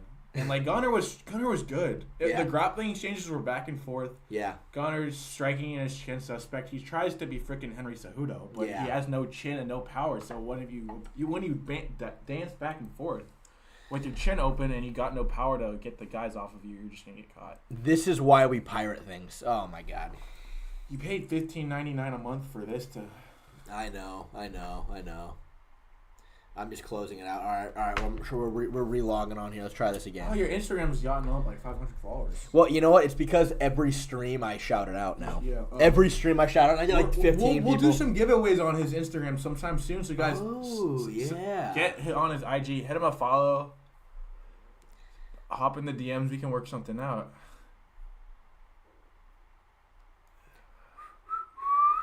Molly gonna retire and become an emotional support being for Patty now. Yeah, I mean, again, no offense to Molly McCann, but out of all the worthless human beings that have existed in the world, she's up there, dude. She's up there. Again, I think it's not too late to talk about abortion when it comes to Molly McCann. You know what I mean? You should probably go on Joe Rogan with that take. You think so? Well, I mean, think about it, right? Like when you abort something, right? It's just you're essentially just like aborting a bunch of cells, right? Like a collection of cells. Molly is just a lot of cells, right? It's just more. So are you. Exactly. So are you. Well, exactly. I don't think you can't abort me. You can abort me if you want. You know what I mean? I get it, but like. Again, Molly, like, I don't think it's crazy to talk about putting Molly What do you have against her? Is just because she's, like, not that good of a fighter and she keeps losing? And she sold the parlay for 9. That's why, right? Yeah, that's my big problem. I just think that, like, I think Molly needs to be put to sleep. That's what I think. She just was. Molly is not enough. We saw her in round 1. And she retired. Everyone in the chat, give it up for Molly McCann. A great career. What an amazing career. One of the best. One of the greatest. What did Molly do to you? Damn. Molly made me lose out on winning like $1,000 on UFC 304. Because when Shay was in his prime, like 8 months ago, gambling, she almost got him. Yeah, she did.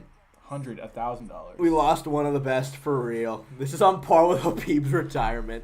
You need to make a tier list of the people you hate the most and just go back and forth between your grandma DC, Molly McCann. Molly must have stole Shay's money or something. Dude, again, UFC 304. I had a 9-fight parlay. Every single leg hit except Molly. She sold. You know, next time we'll come with a better lighting setup. I'm thinking we can do a little bit better than this. What do you think? Yeah, I mean, I don't know. Oh, that's better. It's bright though. It's the problem. Yeah, I'm okay with turning that off. No, you bet on Leon to be blown. No, that's smart. That is smart. No, I bet over on rounds, Jim. I bet over on rounds for Leon below. Is John Kavanagh going to be there, or is he with somebody else now? Yeah, I don't know. That's actually a good question. You want to know who I think's overrated? John Kavanagh. I love him to death. He brought Conor up, but at some point, Conor needed to just go to AKA or like some other gym, like the Cape Cod people in Florida, or like Henry Hooft. He needed to graduate there because he was sparring Artem and Dylan Danis for like 8 years in a row, and he got that good. Imagine if he was going against Tyron Woodley every day. You know how good he would be? Yeah, I know how good he would be. Like... He talks about always being loyal to his coaches, but he was never loyal to his wife. He's never loyal to his law of attraction. Okay, look, but Conor and his wife had an open relationship. Remember? But loyalty speaks more than that's like I understand if that's their situation, but he was always preaching about loyal to John and loyal to SPG. What about the loyal to the person you have a kid with? That's true. But remember when this whole rape case happened with Conor and his wife literally went on a tirade about the chick? No, I knew they had some sort of an open relationship. Just with the power dynamic, it makes a little bit more sense. But it's just like Conor should have been at an elite gym. And not, Johnny Walker's the best guy they have right now. Yeah, I mean, legitimately, as far as I know, SPG does have a decent win rate. But here's the problem. Name their fighters. Well, so that's the thing, is that they don't have any, And Johnny Walker was grandfather. He just came in because, he wanted attention. They don't have a lot of, high-level UFC And he left. names. Yeah, he was there for They had Artem. They had Conor. Dylan Danis. They had, who's the guy from Ultimate Fighter, the guy that won? The guy who was on the feather. He's a bantamweight dude. Yes. Brad Katona. Yeah. They had a couple guys. They had Jamie Gallagher, that's his name, and Bellator, who's he's one of the better Bellator bantamweight, featherweight, whatever. But still, we need if Conor was with Trevor Whitman, he would have done so much more. I just feel. So you think it was later in his career. You think it was a sparring partner problem? I just think that I love Owen Roddy, but at some point you need a Dwayne Dane Ludwig when you're that good. I hear you. Look, I'm not in any sort of violent disagreement. No, it's just not that they enabled his actions and you can't control them, but. Sometimes no one can control Conor. Sometimes though, people get one thing I will say. As much as I love ITP MMA, big fan of the guy. You know ITP on the channel? No. He's a YouTuber. He comes into my stream sometimes. One thing that did make me upset though was that I was watching a video he made about Conor, And you remember, like, Conor put out, like, this sparring footage from a while ago, and he was, like, destroying this guy. Well, ITP is talking about Conor's sparring footage, and he goes, yeah, well, every once in a while, Conor posts some footage of him beating up a trial class guy, and he's beating this guy up. Yeah. And I was like, dude, that guy is, like, 24-2 at the PFL, man. Like, relax, okay? Relax. But that wasn't at SPG. Yeah. That was actually at a different gym, to be fair. That was a completely different gym. I remember this was when Conor, 2016, 2017, he would post sparring clips, and he'd be fighting, like, kickboxers. I forgot what the guy's name was, but he was a legit kickboxer in one of the better organizations. Uh-huh. And he was, like, going at it, like, 80% with this dude. And he was, like, not winning the exchanges, but, like, they were just, like, toe-to-toe the whole time. Like, yeah. And they were doing hard sparring. It was, like, I think before Aldo. Uh-huh. But I just need to see him doing that now, not just, I mean, he did spar Ian Gary, like, what, a year ago? He did. But he should be doing that. But that's when you realize, though, that, like, Conor is not a welterweight dude. Yeah. Ian Gary made him look like a little kid. Ian Gary's, what, 6'2"? 6'3". Yeah, 6'3". Yeah. Conor is 5'9". Hold on, 1.4142. I'm not trash talking him. I'm saying that there's this sort of narrative going around about Conor sometimes that I feel like he just kind of misrepresented. Yeah. Again, like ITP literally was like, yeah, and Conor will come out every now and then and beat up a trial class guy. I'm like, that is literally like this guy. This is like a real professional MMA fighter. Was he referring to like the boxing like charity things he's doing, or like actual sparring? No, it was actual sparring at this gym. And this was like a year ago. Honestly, it wasn't even that long ago. And I was like, dude, this guy is literally, like, his record was 24-2 in the PFL. You know what I mean? Like, this is, like, what do you mean? This is not a trial class guy. It was a Habib record. He just didn't know, though. Stop coping? What are you talking about? That is literally I said a factual information, Laglager. You should try beating up the trial class guy. It's the best sparring. I do that in all the videos that I post. That's the freaking live streams we do at the UFC. Yeah. You do beat up me and all the other trial class guys. Yeah. Well, Laglager, again, I don't think I didn't say anything other than the fact that he was, a legit fighter for the PFL. I didn't say anything else. So, Yeah, exactly. And I'm not trash talking. I'm just saying there's this sort of narrative with Conor that I don't feel like is always necessarily true. He should be sparring like Phil Hughes every day. ITP was acting like Conor was sparring Yoshi. Yeah. Put some respect on Yoshi's name.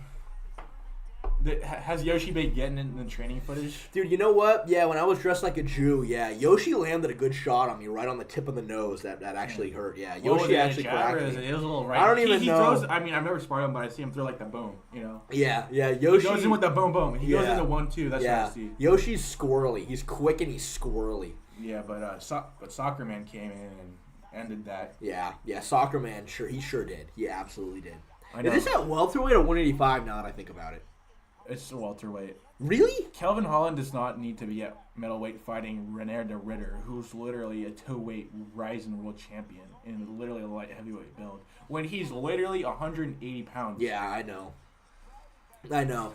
Yeah, I know, but you know what? I'll tell you what. I really hate this narrative that's going around. That's like, oh, if Kevin Holland took it seriously, he'd be a champion. I'm like, he makes more money not taking it seriously. True, but like, let's be real, dude. He got outskilled by MVP. I mean, look, Stephen Wonderboy. We knew that was going to happen. Yes, we did know that was going to happen. We made bread that day.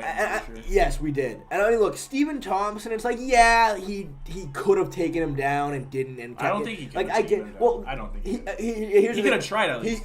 He did actually end up trying to shoot, and he got D'd up. But early in the fight, there was a scramble, and Wonderboy fell. And he got up. It's like, okay, I get it.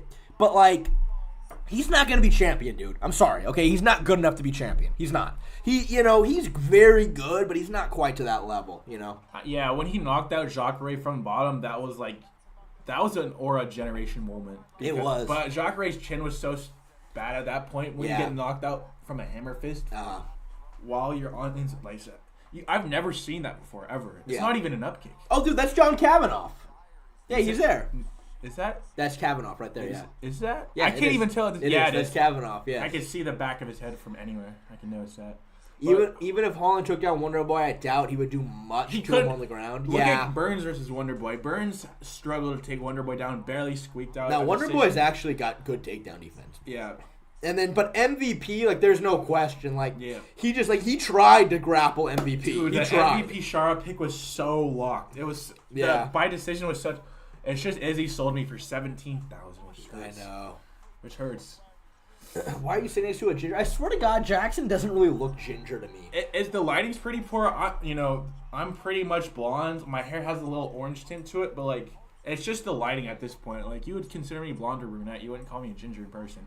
But if you follow my Instagram, at Shay Blair, you can see some photos of me being a ginger maybe. Yeah.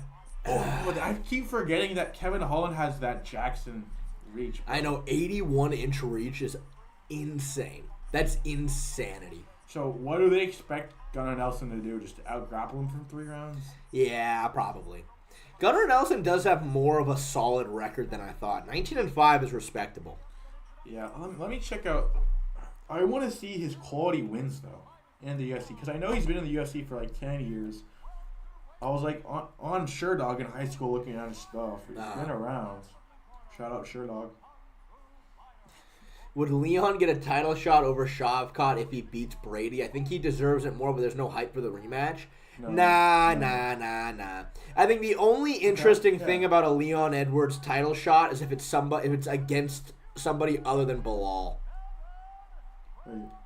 I thought Gunnar Nelson got knocked out by someone pretty recently. Was that someone else? No. Yeah, I don't know. I don't Okay. recall. Oh, it was Ponzinibbio, but that was like 2017. Holland is actually a solid grappler. He's got really good BJJ. I mean, he's good. He's good. Also, he's good. He's not. Gunnar Nelson decision lost Burns, and when Burns was in his prime, Yeah. No, dude, Gunnar Nelson actually competed at ADCC way back in the day. Yeah. Like, you look at his losses, Damian Maia, Rick Story, shout out Donald Cerrone, Ponzinibbio, that was a bad fight. Leon and Gilbert Burns, though, just by decision. But he has no quality wins. His best win is against Brian Barberena. Really? Yeah, that sounds about right. I was going to say, he beat Alex Oliveira, but Barberena beat Sage, so I'll give it to him. Yeah, I mean, dude, Sage Northcote was another one, though, that, like, he did lack a lot of fundamentals, to be fair. He was just too young. Yes. He could have been a top 5, top 10, top 8 UFC contender in his weight class. He just got in too young. Yeah. He needed to develop in, like, a bad organization before fighting the killers. Like, when he fought the Roman guy in Bellator, who was, like, kickboxing world champion at 185 or 170 when he was a freaking lightweight. Yeah. Made no sense, and he got like an eye problem for like 3 years. They fed him to the fucking wolves for no reason. You need to build your stars at that point. I mean, he was only like 25. Yeah. Why is it just me, or does Gunnar Nelson still somehow look just like he looks heavier than Holland? He looks way thicker. I didn't know Nelson was this big. Like, I know he's a welterweight, but I didn't know he was that thick. See, he comes in with his hands down. He like does the karate stuff. I know he's fighting in a karate style. He's not Lyoto at this point. Well, the karate style I like when you have a lot of speed to pair with it. Yeah, karate jiu-jitsu practitioner is he's pretty unique in that. For sure. Nelson is thick and girthy. The chat says. Holland goes for a high kick, but nothing going there. Nothing. Oh, that was a good right hand. I don't think it quite landed, though. Almost. When do we see a shot here? Surely the game plan is not to stand and bang. Is Gunnar a strong wrestler, though? Oh, he caught that leg kick. Oh, God. Holland almost landed that fucking monster right hand. There we go. Damn. And Holland has, like, literally zero takedown defense. Like, he didn't even try to sprawl. And he's not the worst off of his back, but he's not going to submit Gunnar. No, you're good. Omoplata. Oh, is he? Yeah, he actually's going for omoplata. He's actually going for, like, a legit omoplata right here. I think Gunnar's just too good at this point. Oh, but he actually has the overhook here. No. But, like... It's so hard no-gi to finish an omoplata. It's so hard. Yeah. But Holland's going for it. Yeah, he should be trying to strike right here. He did submit that one. Yeah, right there. Drop him on his head. That's the problem with the omoplata is in the gi, you can hold the guy down, but no-gi, just fucking stand up. You know what I mean? It's exactly what he did. But he's still going for it. He's still holding on. Is this worse for Kevin Holland? Or... Yeah, it's worse for Holland. Okay. Once you stand up like that, that's game over. This is interesting because Holland's pretty aggressive off his back, but Gunnar's way too technical. Triangle, but posturing up well. Gunnar doesn't care, bro. Holland needs to control posture here. If you actually look, I am a triangle specialist. I will say so myself, legitimately. But he had the grip, but he has to break the posture if he actually wants to finish it. Yeah, I think Gunnar's just too technical on the ground to be finished. Unless he gets like a Hail Mary triangle. But here's the thing, happens a lot, though. Yeah, for sure. But here, Holland actually landed some really good shots there off of his back. I mean, right now, Holland is winning the exchanges right now off of his back. Gunnar needs to land something. And he did this to Jacare, too, who's bigger and levels above Gunnar Nelson. Yeah. These long legs are hard to pass. Here we go. Gunnar Can opener. Yeah. He's just holding his head, though. Gunnar needs to land something. He's not winning right now. He's not winning. There you go. Did Jalen tap to your triangle faster than Ignacio's? To be honest with you, Jalen Turner survived in my triangle for an uncomfortable amount of time. I will be completely honest with you. Like, I had my triangle fully locked in, and Jalen was just fucking sitting in there for a while until he eventually tapped. He's a UFC fighter, though, so you don't have to worry about that. He is can opening. Look at that. That's that Chael Sonnen move. Good elbow from Holland off of his back. But you know the round's gonna go Gunnar Nelson. Not that I'm saying it should, but at this point. Man. See? Yeah, I mean, we'll see. I mean, look, you never know, but like, I actually do. Sometimes the judges do get that. I mean, that's the thing. You never really know. You never really know. But like right now, literally, Gunnar has yet to do anything on top. Like, so I was actually like legitimately looking into it, and the criteria specifically states guard is a neutral position. It does. It says that. Hey, really? Yes. I disagree. It says guard is a neutral position. It's from this position they're in right now, it is 100% dependent on what you are doing. If either top or bottom is all that matters. And right now, I mean, Kevin is winning. I don't know. I think you have preconceived notions, Jackson. No, but I just disagree that if I were to judge a fight, I think being on top and guard is better. I mean, it's what they're trained on, you know what I mean? It's what they're told. Can we get north-south? He doesn't want north-south, huh? Nah, he needs to... We'll see what... Oh, that was actually a slick little transition from Gunnar, but he didn't end up getting there. There's not enough time left. Oh, the body shots. There you go. Oh! That's what I was scared of. That's why I didn't bet on Gunnar. Oh, dude, those shots are landing so clean. No, yes! Damn, fuck. Jesus Christ. Thank God. Okay, this is why what I a didn't fucking shot right there. All right, so look. That was definitely won the round now, Kevin Holland. That was a big shot at the end, but let's remember something. Gunnar was on top for a lot of that round. I think 10-9 Gunnar from being on top. I knew something was going to happen like that, too. I could just feel it at this point. I saw it.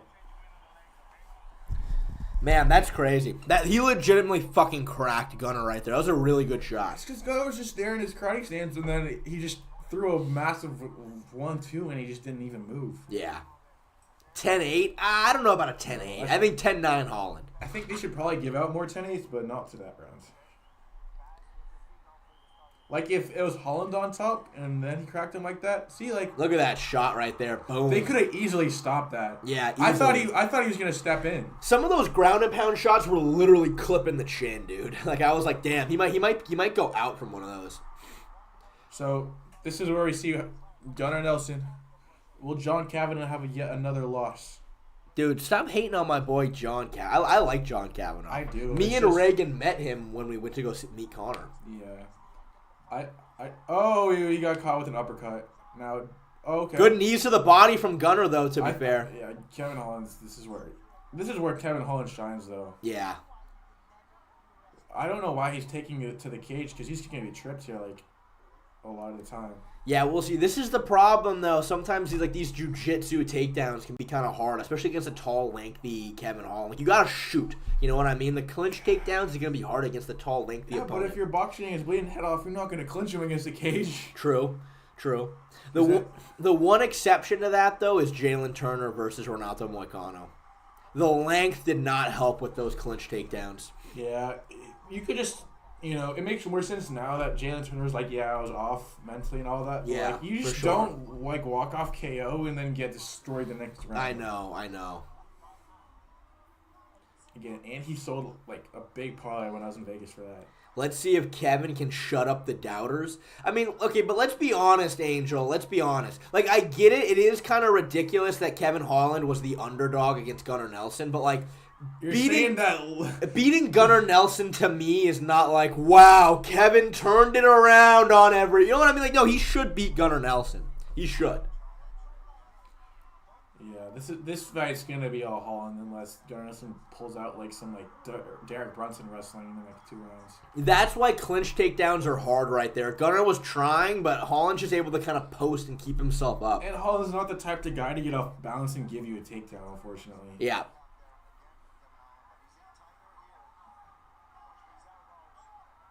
I just don't know where you go from here. There we go. Oh, actually, real. That was actually decent takedown defense from Holland. Gunnar was deep on that. No, I know, Jim. Holland only lost to RDR and Dola D's because he was 40 pounds smaller. I know he's way too undersized for 185. Yeah, why are you putting him against Roman Dola D's nuts? And it's freaking Marvin Vettori gets outboxed by him, and Marvin Vettori's like in a B tier middleweight position. He's at least 45, 70 pounds smaller.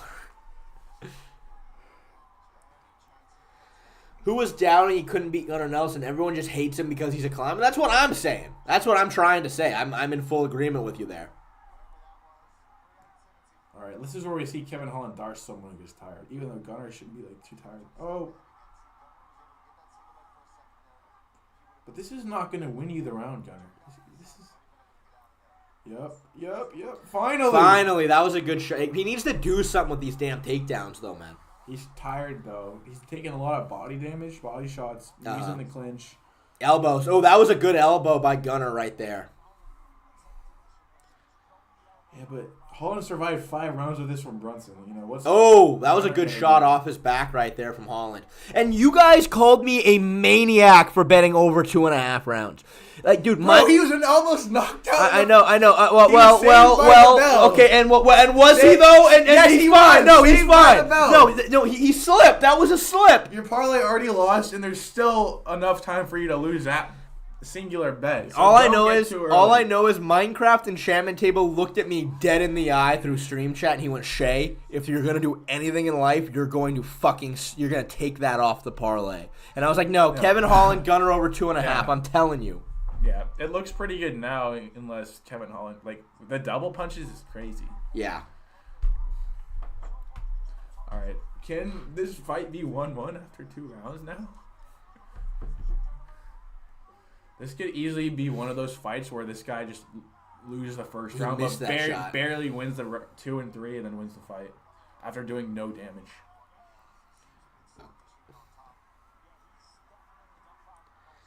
But I mean, look, 45-8 ground strikes. One thing that's interesting: do the judges get the strikes? I don't think they do. No, they don't get the strikes. They just watch it right there.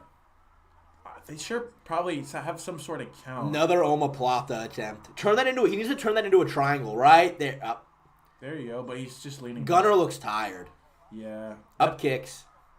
I actually do like the guard work from Holland this time around. He's actually doing a really good job. Holland's guard isn't that bad. It's actually pretty good for how physically smaller he is than a lot of guys. Uh-huh. It's just that, against any wrestler that's high level, it's not going to work. Yeah, I mean, it's And the disservice Dana White did to have him fight Khamzat on short notice for 12 hours beforehand. He got a bag for that. Yeah, he deserves that. That makes no sense. I mean, it was better than... Honestly, I think Holland Khamzat's better than Khamzat Nate Diaz. Yeah, I don't know what they were doing. Nate Diaz would have died in 20 seconds. Well, so look, I know they're platforming it. Well, the entire MMA community was pissed off about that, but here's what Dana said. He said the reason why we made Khamzat versus Nate Diaz was because Look at that now. Nate Diaz he's fighting boxing against Masvidal, and now Khamzat's about to murder DDP. I hear you. But so this is middleweight. This is what Dana said in Russia. Can you believe this guy? This is what Dana said for the reasoning for that, though, and it actually did make a little bit of sense. He goes, I'm interested. He goes, we asked Nate Diaz, who do you want to fight? And he goes, Nate Diaz said, I want Usman. and Usman was the champ. So Dana goes, okay, you want Usman? Well, all right, you're gonna fight Khamzat then. But that is what Nate would say, right? Yeah. Like that, you know what I mean? He like, made a tweet 2 weeks ago, like, I want to fight for the belt. I know. And well, like, look, yeah, I'm you like, should be on the prelims. Obviously, I would never argue that that's a good actual fight, but like to hear Dana, like that's the reasoning for that. You know what I mean? I'm like, well, yeah, that sounds about right. Just get Conor versus Nate 3, and then have them both retire after that. That's all we need. No KSI, no Logan Paul. Yeah.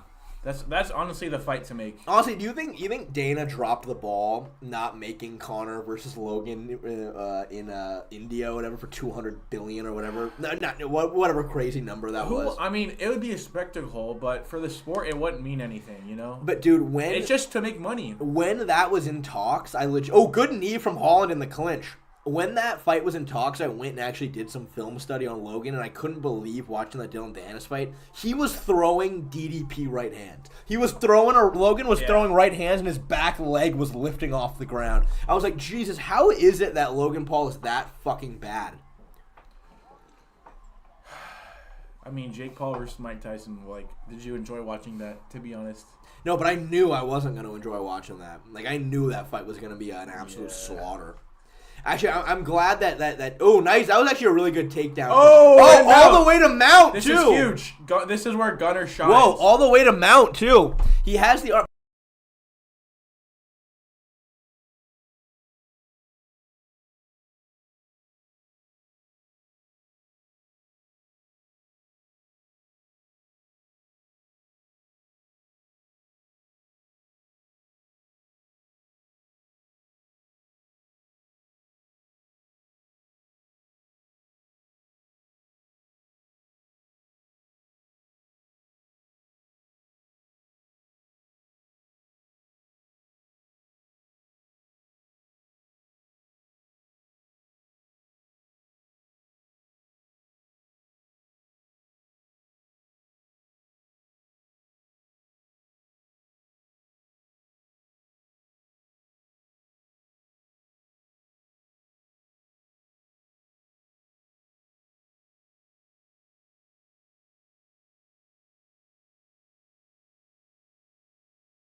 Let's see what verdict says.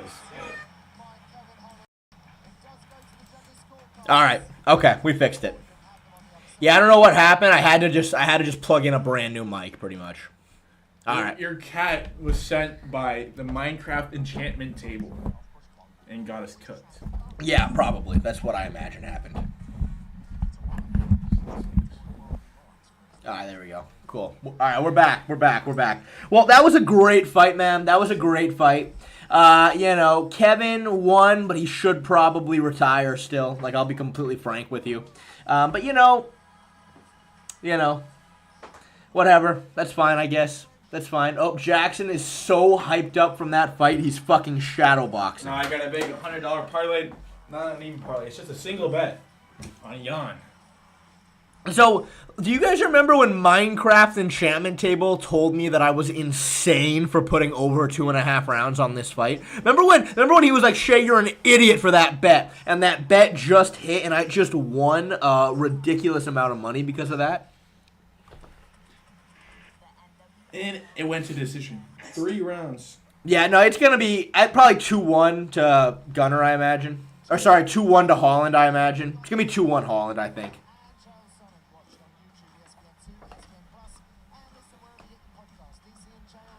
True, though, Minecraft Enchantment Table, though. That is true. Venic did get choked out, though. That's a fair point. But that was a throwaway. That was a lucky submission. Yeah. You know what Joe Rogan says? Actually, I'll continue this. Let's see the decision. 29-28 for the winner by Gunnar Nelson. Kavanagh. Ah! Well deserved. Kevin Holland is elite, ladies and gentlemen. And he's back. Title run at welterweight. Kevin Holland title run up next. Kevin Holland just showed why he is the best of the best. Kevin Holland at 170 is a problem, ladies and gentlemen. Unless he's fighting Stephen Wonderboy Thompson, MVP, Bilal Muhammad, or Ian Gary, or Shavkat's probably a really bad fight for him. I think, hell, even Colby Covington at 170. Gilbert Burns. Yeah, Gilbert Burns is a nightmare fight for Kevin Holland at 170. Colby Covington probably is a nightmare fight for Kevin Holland at 170. But other than all of those names, or Buckley at 170. No, he knocked Buckley out, remember? Oh, he did knock Buckley out. That's right. I forgot about that. However, other than all of those names that I just listed, JDM too. Kevin Holland is back at 170. Kevin Holland is back at 170. Yeah, he could have finished the fight there. The ref could have easily stopped in if we had someone smoking some cigarettes. Yeah. Other than the top 30, Kevin Holland is back. Sorry. No, JDM beats Kevin Holland. Sorry, JDM beats Kevin Holland 100%. I don't think JDM's that good. Am I wrong for that? Well, I mean, look, I think JDM's to be frank with you, I think JDM is another one of those guys that was he'd be a really solid 165er. You know what I mean? Like, I don't think JDM weight-wise, I'm sure he is a little bit bigger. Until he knocked him out. I know, that's my point. That's what I'm trying to say. I think as Mr. Burns from The Simpsons. That's what I'm trying to say. I don't know. I mean, I think that his fight against Bilal is going to be very interesting, but I don't think you can watch the Burns fight and not be worried about how he was giving up takedowns. Whoa, Sir Night Offender, thank you for the 5 months of being a member. I really appreciate it. JDM already beat Holland. He did already beat Holland. And I actually do think that was a fairly impressive performance from JDM. Having to fight, Kevin Holland is fairly boxing heavy himself, and to have an 81-inch reach, and for JDM to go out there and fucking do what he did against Holland, like just outstrike him on the outside in the pocket, entering in and out of range, like, yeah, that was really high level. He was not losing to Burns. What are you talking about, dude? Yeah, he was absolutely losing to Burns. Like, Burns fucking took his back, dude.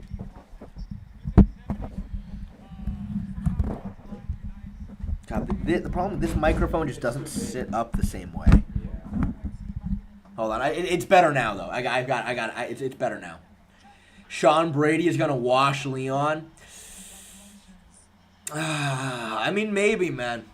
Maybe. I do genuinely think that Sean Brady could probably, if with the right game plan, I think Brady can absolutely replicate a lot of the success that Belal Muhammad had. But I don't know. It's very game plan dependent, and I also think that he might not be as durable as Brady. He doesn't quite have the wrestling, but he does have better jits on the ground, though.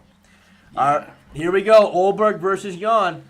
Is Olberg really that good? He's 12-1. I'll give him credit for that. But I don't think he's fought anyone at this point in his career. This is his biggest step up, and you're fighting the light heavyweight champion of the world. Less than, a couple years ago. Yeah, exactly. You're forgetting, Jan's the guy who decisioned Ankalaev, and that was split decision, majority decision? It was a majority draw. Majority draw. And Yeah. this dude never beat no one. Is going to come in here and beat Jan, who's beaten the best of the best. He's beaten Izzy. He toyed with Izzy. Even though Izzy's 200 pounds. Hey, dude, Joe Rogan will disagree with you, though. Joe Rogan will say that Izzy's feints in that fight were elite. Dude, you want to know what's not elite? What? Boxing. Yeah. Oh, yeah. Dude, Laglager, you're 100% right. I mean, if you think that JDM was beating Burns, then you're still of the mind that damage trumps all, and that's just not So true. I watched this fight against Kennedy and Zekachukwu. He gassed out, but this was 4 years ago. Other than that, he's beaten a bunch of bums. You're really telling me Volkan Oezdemir by decision? Uh-huh. Volkan Oezdemir was relevant 10 years ago. He had 10 years ago. That was the last time he had a title shot. He had something going for him. Uh-huh. It was He still 1-1. wasn't even that good. I think Compared to championship stats. I don't know Tyler White. I don't know about that, man. I don't know about that. I mean, he certainly was losing the second round until he immediately was. I mean, look, dude, I had JDM. That fight, that card, I had a parlay going. That was one of the nights that I won a lot of money. Was UFC 199 or 299, and I had JDM beating Burns on my parlay. Yeah. And dude, when he fucking got out of the back take and landed the knee. Oh my god, I freaked out. That was an 8-fight parlay I hit that night. That was one of my proudest moments. I'm so confident in Jan winning this fight, especially by decision, that if this was last year when I was a real gambling addict, 6 months ago, I probably would have put 300 just on this fight. 1-1 and he broke his arm. Again, I How did he break don't his think arm? so. Because Burns kicked him, bro. Yeah, I mean, I know. That's so. It's 'cause It's he funny studied. though. I know it's funny though. Imagine getting your arm broken because somebody kicked you in the arm, and it's the same thing with Gaethje and Max Holloway. The sheer amount of people that were like, no. Gaethje did so bad because he got flying spinning back kick in the face. He deserves that because every time he goes to avoid a punch or a kick, he just shells up and leans forward, and then that's the perfect counter strike. Yeah. Max game planned that, and he cracked him. Yeah, and the same thing with JDM, dude. You cannot block a kick with your arm bladed like this. That was JDM's How do you block? problem. Is it like this or like do you this? Wait. You gotta when somebody goes to kick you and you're blocking with your arms, you have to make them kick the flat side of your forearm. Not here. Yeah, if you block it here on the narrow side, that's what's gonna cause breaks, and that's what happened to JDM. Oh, Tron City, thank you for the $5. I really appreciate it. Thanks for the podcast, dude. Of course, man. Of course. I just want to say for that $5 you just sent me, Tron City is gonna go such a long way, man. Again, the gambling debt, I have debt collectors calling me every single day. I have child support to pay. I have 2 kittens to feed. That $5 is going to help so much. Regardless, though, I specifically, when I did my last breakdown on JDM versus Belal, I was looking through the entire JDM versus Burns fight, and I was looking for the moments that he wasn't using the arm that he broke. I was looking for it. It wasn't there, man. There was a moment legitimately where Burns was going for a takedown against JDM. He had both of JDM's legs up, and on his broken arm, he was posting himself up. So, look, obviously I'm not going to say a broken arm doesn't matter. But again, I was very specifically looking in that fight. I was like, okay, where are the moments that he might have given something up or, went to post and he couldn't do it? It wasn't there. He was using his broken arm throughout the entire fight. So, I don't know. But, again, I just don't think you can watch the Gilbert Burns fight and not be a little worried about the takedown defense. Because I do think that one thing you cannot take away from Belal is his wrestling smooth. He has a very good, very clean, traditional double leg. And I think that's something that even like Usman didn't really have. Do we see Jan take him down? He can. Huh? We can see Jan take this guy down. Yeah, I mean, Jan is a good grappler, but he's horrible off of his back. That's the thing. But he's legitimately a good grappler. Yeah. Jan lost to Glover, right? And that was a really bad fight. Like, I was so surprised that it happened. What do you think about the hypothesis that Islam is waiting for Belal versus JDM fight result to decide who he is fighting? If JDM moves, if JDM wins, he moves up. If Belal wins, he fights Ilya. That's interesting. And how long is that fight? When is that yeah, fight? that's the question. When is that fight though? Let me see real quick. I think that's the problem with these Dagestani guys. They get the belt and they sit out for like 2 years. Yes, I know. And then they end up fighting like non-contenders. It's 315. Like Volk's really good, right? But off of 11 days, that's discounted. Money Moicano, that's not a title offense. That should not be counted. That should not be a UFC title offense. Yeah. It makes no sense. May 10th is when that fight is, by the way. You're still waiting another 2 months for that I know. And then they're going to schedule another 4-month international press conference, and then, he's going to fight in, like, October. I know. At that time, in Ramadan. I know. Look, as somebody who needs to make videos on fight announcements and stuff, like, we got to get shit going, Dana. Like, come on. The views were so much easier to get when Conor was back. You just put his name in the title. Yeah, that is And you true. had, like, 2,000 subs back then. Yeah, I know. Same as Alex versus Khalil. Yeah. But at least Khalil showed out and he put on a fight. You know what, dude? That's another thing, man. The one thing that's hard about being a fucking just in my little MMA niche is that, like, man, all I know is, like, I was the only person that, like, my video breakdown for Khalil Alex was why Khalil's Muay Thai might be like a threat to Alex Pereira, something like that.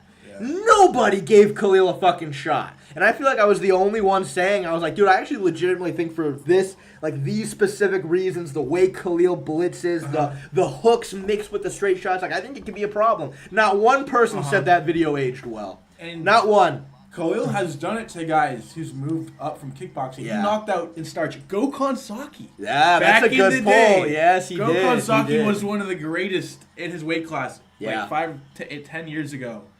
In his art, and he just starched him in his, like, UFC debut in like 90 seconds in. He's got power.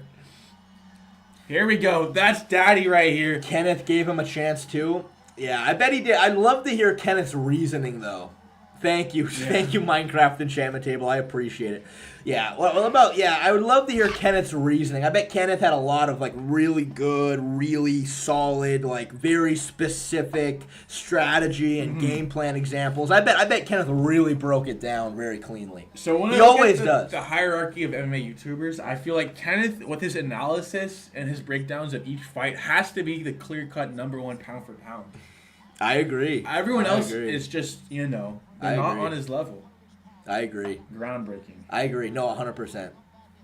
100%. I completely agree. Kenneth is probably the best. When it comes to actual breakdowns and analysis and reasoning, knowledge, he's the best. Kenneth is the best. Like, no one's better than Kenneth. I do agree with that wholeheartedly. I mean, when he told me that Merab was going to beat Sean O'Malley because he was going to use feints, I was like, dude, wow, I didn't think about that. To be fair, he was right, bro. Merab has good feints.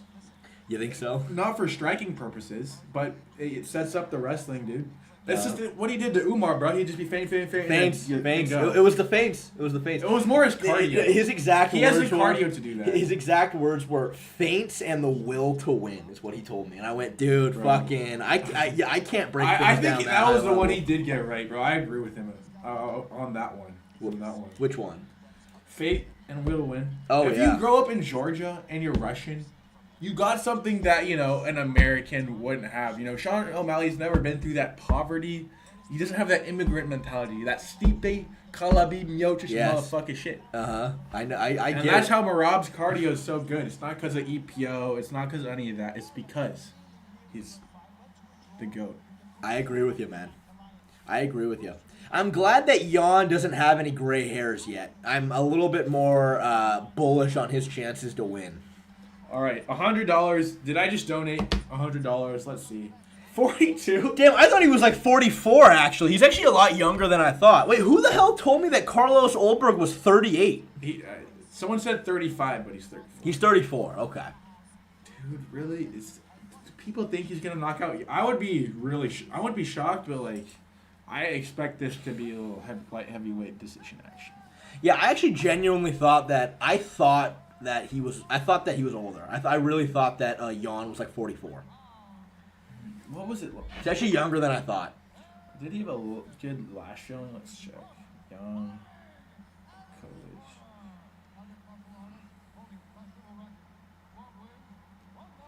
He lost to Pereira. Yeah, that was like a year, almost 2 years ago. Really? He hasn't fought in 2 years? Well, he had an injury, right? Oh, thank you for the $2, Adam Rogers. Dude, I really appreciate the $2. Adam Rogers is one of the sole reasons why I am able to put food on the table. Thank you, Adam Rogers. Sean schooled Cheeto, who had a way harder life.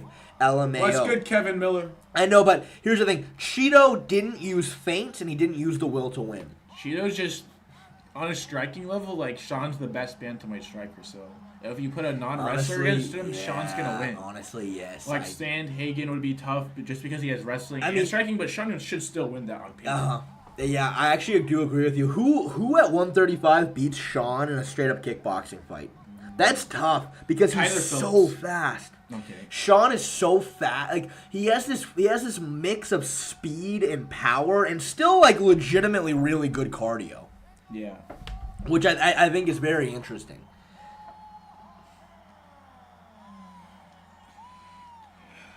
All right, here we go. Jan by KO would upset me because I'd be vindicated and Jan would be winning, but I just wouldn't win money. But there is no reward without risk. That is true. You have to spend money to make money. That's what I tried to tell my parents when they told me I had a gambling problem. My parents tried to sit me down and say, like, I think you have a gambling problem. And I went, Mom, Dad, you have to spend money to make money. I'm getting nervous for this, dude. Here we go. Yeah, that's nothing, bro. Here we go. Oh, that leg kick looked a little slow and labored. I will be completely honest with you. I love, though, that Jan has the ankle wraps because those legitimately do really help when it comes to going shin to shin with people. Like, it does. Absolutely.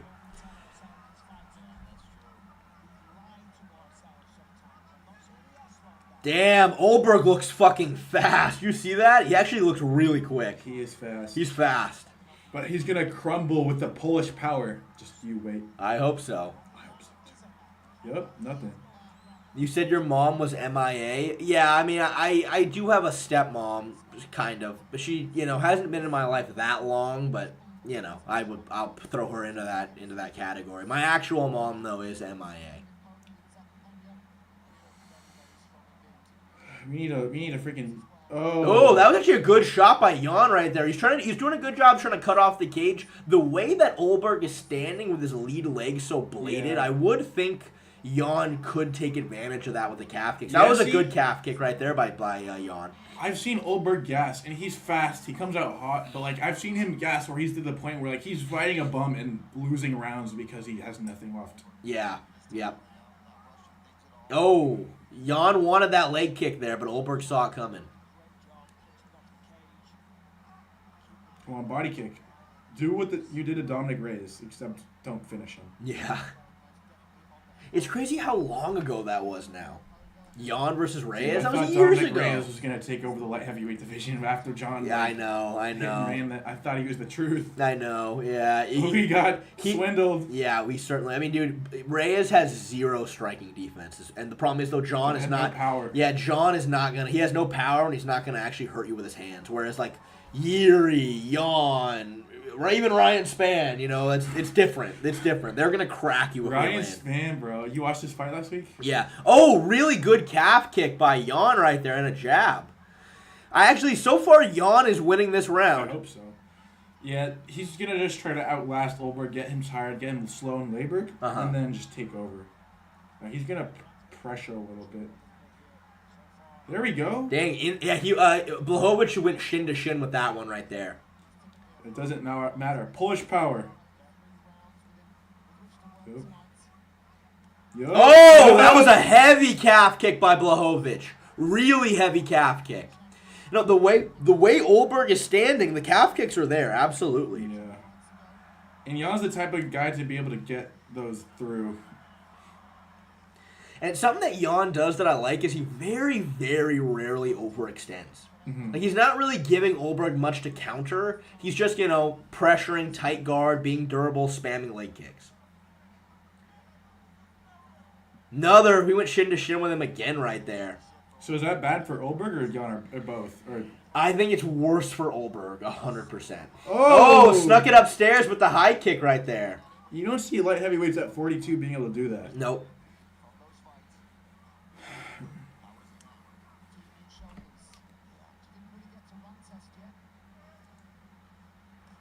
Another shin-to-shin kick right there.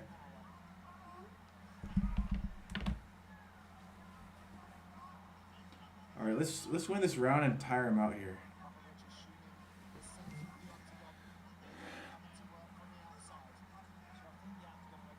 Olberg is definitely not emptying out the gas like he has done. That Yeah, one fight, no, like 5 absolutely years not. ago. I know what you're talking about when he just fucking blitzed that guy. Well, that guy was pretty bad. Yeah. Check. Yep. Oh, heavy calf kick right there by Blachowicz. Yep, slip. And actually, yeah, good movement by Blachowicz too. He's staying safe on the feet. Olberg just kicked him right on the fucking knee. Oh, okay, Olberg checked that one though. Still, that's still gonna hurt, but Olberg really checked that kick. Yeah, he kind of freaking. He lifted it and made him kick him in the fucking knee. Oh, another good kick. It's a good sign though that Blachowicz still threw the kick anyway after. Mm-hmm. The odds say Olberg is still favored, but Jan's closing, so I think Jan has a round, but I don't want to be biased, and I need to check verdict for this, because the octagon control is definitely something that the judges will look at, not saying that they should. Went high again with that kick. I like it. I really like this game plan because when you're facing such a boxing heavy fighter in Olberg, just fucking don't throw. Good jab by Olberg there at the end. But yeah, just don't throw any punches. You know what I mean? Hang back, spam the kicks. You sound like Joe Rogan with the calf kicks. I mean, dude, that is just a massive part of Jan's game. You know what I mean? It just is. You can't really get around that. What do you think? 1-0 Jan, am I right? Did I cook with this Jan bar decision bet? Yeah, that's actually a really good bet. That's a good bet.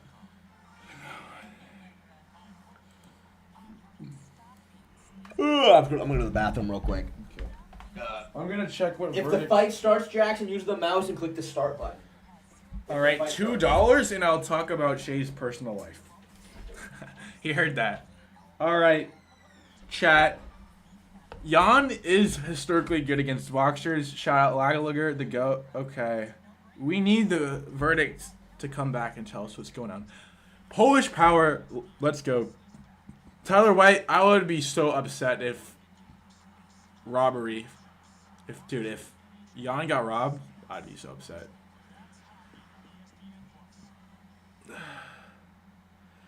Let's talk about Joe Rogan. Okay. No, I am better at gambling than Shay. I just started the timer. It should be going, but it's just Shay's way too opinionated, and he sees the fight with one point of view. He doesn't take everything into an account, and that's where he gets lost. And that's why I'm able to bet and be successful sometimes. Sometimes, guys. I'm not talking about Noah's sister in the chat, unfortunately. That'll cost maybe $20 and maybe I'll spiel. But 30 seconds in, Olberg's a little fast right now. He's still starting hot, but we need Jan to pick it up. Oh, don't worry, guys. I'm back. I'm back. Don't worry. Oh, man. Jackson, are you drunk? He is. I am not He's drunk. fucking wasted. Not yet. Ooh. Oh, fainted the takedown right there. That's not a bad idea if you're fighting Jan Blachowicz. Yes. I've never seen a fighter worse off of his back than Jan Blachowicz. I will say that. Has Blachowicz landed any calf kicks yet? I think Olberg's winning the round so far, but I'm so biased here. Oh, I actually really like that kick to right hand combo from Blachowicz. nothing. Right, dude, it's right here. The way that Blachowicz is fighting right here, this is exactly what he did to Ankalaev, and this is the antidote to Ankalaev's style. Like, honestly, just don't throw with your hands. Spam the fucking kicks. Shay Jackson said your sister was hot AF. That's not true. I told them $20 and I would talk about that. That's what I said. There are liars. Thank you. Yes. Liars. That's a good price point. Uh-oh. Oh, look, get a little Alex Pereira action. Maybe not. What are these sponsors? JDSports.com, the True Classic, like Perry Match, NetBet, Drip. Like, no one knows what that is. Yeah, the UFC's fallen off when it comes to sponsors. I mean, they're sure. probably. Oh! Jan fucking cracked him. Jan just cracked him with a good right hand. That was like a hook right hand combo right there.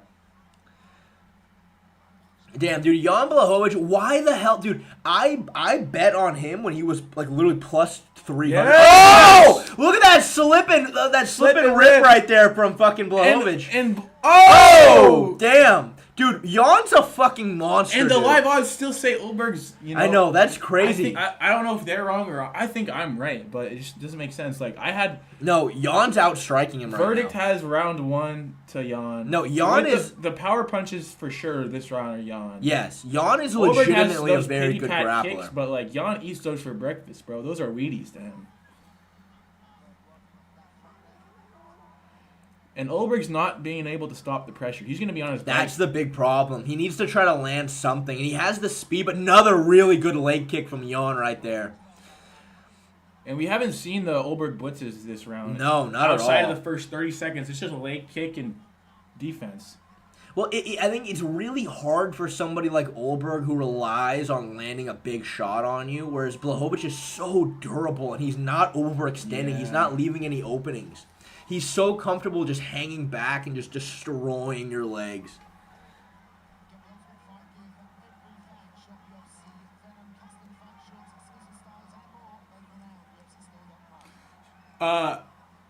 Shay Blair, I'm starting a channel very soon. Stay tuned for that. Very soon. I tried starting one, but the first video got messed up and I haven't been at it. I exported like a 9-minute edited video. It was filmed in 4K, but then 4K. Yeah, it was a legit setup, dude. I had James film it for me, but the export went wrong, and then I uploaded it, and for some reason the video was only 40 seconds. Yeah, that's rough. So I was like, "What happened here?" And then that was like a month ago, so I'll get back to it. Yeah, Jackson MMA will be launching his own channel. You guys think I'm a gambling degenerate? Just wait until you see Jackson's channel. The difference is, though, I've destroyed my life with gambling. I think Jackson's actually going to do well. I'm like in that prime era of like I could become genuinely rich, or I could end up in a roadside ditch in 2 months. But you guys will have to tune out for that. Tune in. Honestly, Jan is winning this round 100%. Dude, I don't know. You weren't there for the minute when Ulberg had energy. Really? Did he land on him that first minute? I missed it. That was a good jab by Jan, though, right there. Okay, I don't know. Shao, what do you think about this round? 2-0 Jan, Minecraft Enchantment Table thinks? So that first round was Jan. The round 1, 100% was Jan. Dude. Okay, that's the problem. It's really weird with these light heavyweight fights. Things can go either way with the judges, you know? Uh-huh. That's what makes me nervous. Like, my pick right now is so golden. Jan by decision, we could be up 2-0. And I'm gonna win like $500. Jan cracked him. He clearly won. Yeah, I thought that was. I think it's 2-0 Jan, but I missed the first minute and a half of the round. Okay, it's 50-50. Ulberg slight edge. But it's just because he maybe more activity, maybe. So we need this round. Yeah, at the very least, I could see how the judges can give round 2 to Ulberg. Ulberg 3-0 BS incoming. Dude, that would be horrible. Oh, Aaron T is here. Aaron, you didn't notice the boys only sign at the entry of the stream, so if you can just buzz off, please. We don't like girls around these parts. Then what are you doing on Hinge and Tinder every day, simping? I'm kidding, Aaron. I'm just joking. I'm sorry. I'm sorry. You're a value Jan, member. you gotta go here, bud. You gotta go. You gotta go. Jan's putting the pressure on him, though, man. He knows it's 1-1. Jan is putting the pressure on him. This is where we win the right. Good jab by Jan. Jan is number 3 in the world for a reason. Olberg is fighting like Shara Bullet right here, dude. Just like dancing on the outside, spamming the leg kicks. Yeah, we all knew Shara couldn't throw hands. Oh, Aaron, okay, that was unfreaking necessary right there. That is so mean. Like, yeah, we all know that. You didn't have to say it, though. Ouch. I'm so nervous here, dude. I got 500 on the line over this really? round. Yes. You do? No, I bet 100. And if Jan wins by decision, it's 500. So if Jan wins by decision, Jackson wins $500. It was plus 500. I put in 100. Fuck. So we need this round desperately, dude. Jan's got this, man. I feel. No. No. No. Come on. Good takedown defense. That's smart from No. Olberg to try to go there, No. though. That is really smart from Dude, Olberg to try to go there. Yes. Nice. If Good he separation. lays on him, I'm going to be... I mean, it's okay if I lose my bet, but it's just going to be so disheartening to see. Good jab by Olberg. If you put Jan on his back, that's the end of the round. You know what I mean? He's not getting up. He doesn't even try. What if Jan gets on top? That would be good, theoretically. Good jab. Oh, no. Oh! I don't think Olberg landed that right hand, but he did land the jab right beforehand. Nothing super significant yet has landed. Jan's age is showing. He's old and slow, but... No. He's good. But I like the octagon, like the pressure. That's going to look good in the judge's eyes. Good leg kick from Jan. Good leg kick. Nothing. Come on, Jan. Yes! Oh! No. None of those landed. None None of those landed. Yes. Jab. Oh! That was a really good jab by Jan right there. That snapped Olberg's head back. Get off the cage. That was a really good jab by Jan. We haven't seen the leg. Another good leg kick by Jan. Dude, Olberg's not even trying to check it anymore. He's just eating them. Oh, slip.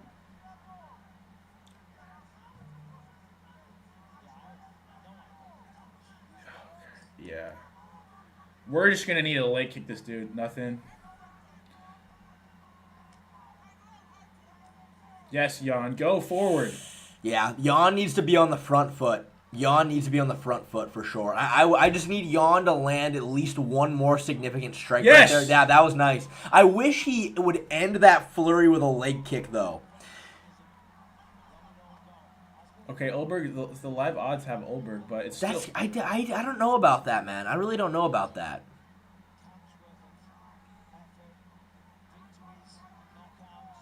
All right, Jan. Show me why you want to win this fight. Good jab right there by Jan. So you want to be a fighter. Good jab by Jan. Good jab by Olberg in return, though. You need that to be a little faster. Olberg landed that right hand, but Jan did a good job of making it look like it didn't land. Hopefully the judges missed that. Another jab by Jan. More leg kicks from Jan, I think. Really good counter shot by Olberg. Really good counter shot by Olberg right there, man. Yes. Nice. Good body kick, though, by Jan. Again, the one thing I don't like about Jan... Oh, here we go.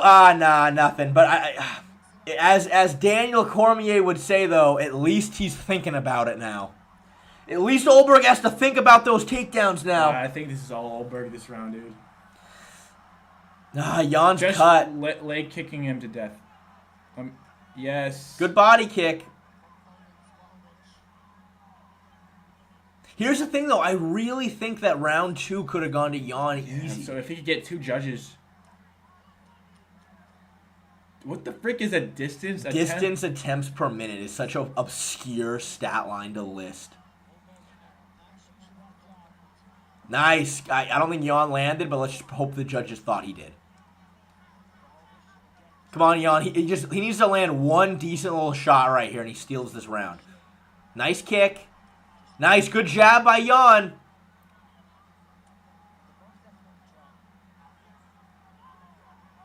Come on, Jan. Jan's walking him down. There we go. Good leg kick right there by Jan at the end. Good body kick. Yes. Another good leg kick by Jan. Yes. Oh! Go! Jan landed a big shot. Jan just landed a big shot, man. Okay. Damn.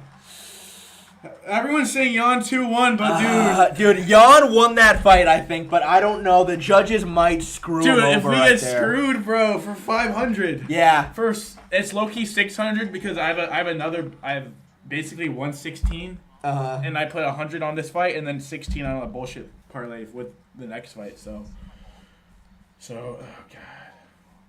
Turn off the chat. I don't want to see this, bro. Okay, I'm just gonna cover it up. I'm gonna cover the difference. Yo. Okay, the verdict says Jan 9-6. Okay, which is huge. Yeah. That is. That's big. Huge. See, the difference between the way that I bet and the way that Jackson bets is that like I make one parlay, and if something goes wrong, I'm screwed. How many parlays do you have for this card?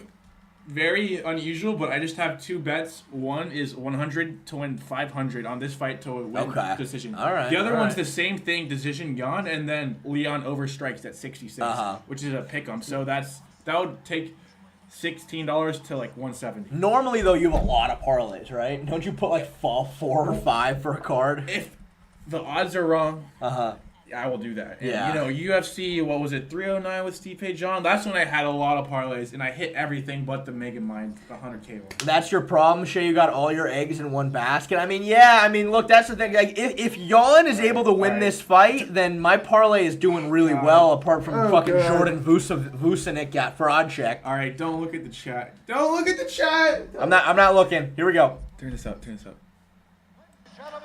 after 3 rounds, all right. we go to the judges' scorecards for decision.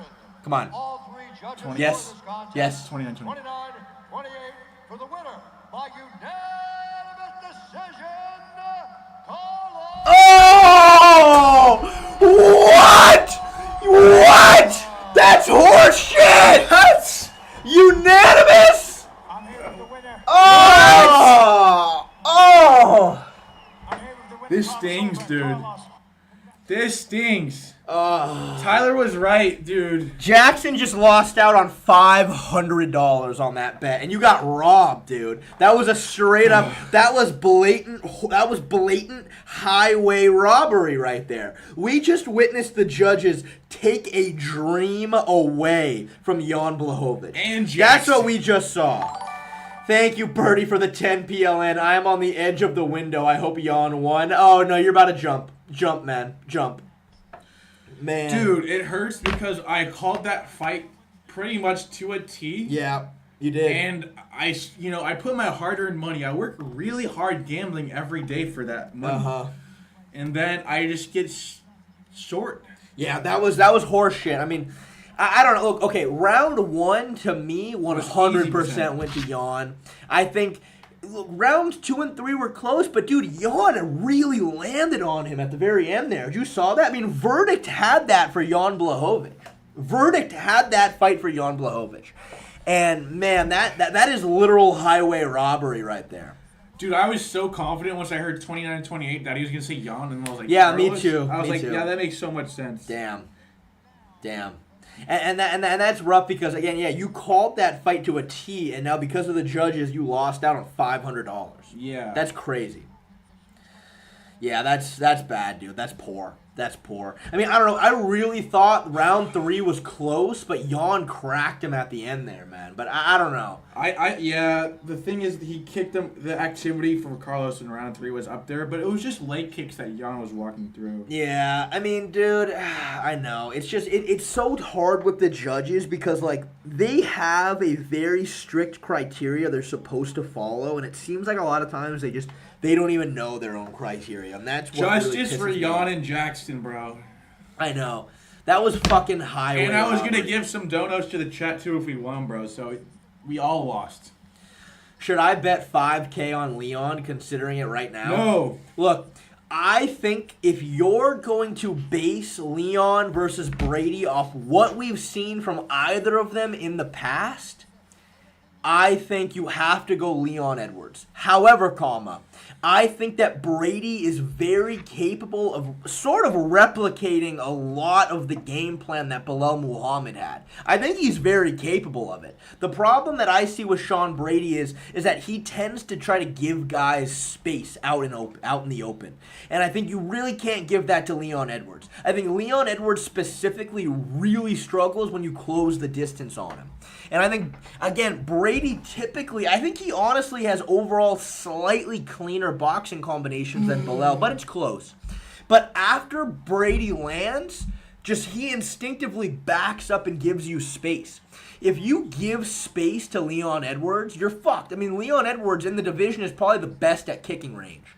So, I don't know. I think that theoretically, if I was working with Sean Brady for this fight, we would have such a solid game plan for how to beat Leon, but I don't know if he's going to stick with it. And at the same time, to be fair, Leon will land on you in close. He absolutely will. Now, Belal is absurdly durable. And even when Leon was landing on him in close, Belal wasn't taking a back step. I don't know if Brady is as durable. I don't know how Brady's going to react to getting tagged. Though I do think that if they're both fresh, I think it's unlikely that Brady subs him. I think that Leon's a very, very good, very technical grappler himself. And one other issue I see for Brady is he doesn't have great leg dexterity with the body triangle. I think he honestly kind of struggled putting the body triangle on Kelvin. Now, of course, though, Kelvin's a lot thicker than Leon, so, you know. How unfortunate. Cheers for your broken parlay. Well, a walk, that $2 you sent me certainly helped, though. The $2 you sent me certainly helped. I know, they robbed Jan and me. I'm going to crash out. Yeah, that was straight up. 500? You know what I could do with 500? Yeah, dude, like a bunch of Coke. And a bunch of... I could get Sprite Zero, too. Yeah, yeah. Man, that was rough, dude. We could have unlimited IHOP, El Pollo Loco, and Cane's for the next year of streams. Yeah. For my money. Yeah. I am walked, though, legitimately, dude, thank you for that $2. Dude, I really appreciate, like, you are helping me. You're helping me live, and I appreciate that, man. Thank you so much. Wait, it was 3-0 for Olberg? Yeah, so was it 29-28? Yeah. Nah, the judges gave it 29-28, so I would imagine both judges gave him rounds 2 and 3. Yeah.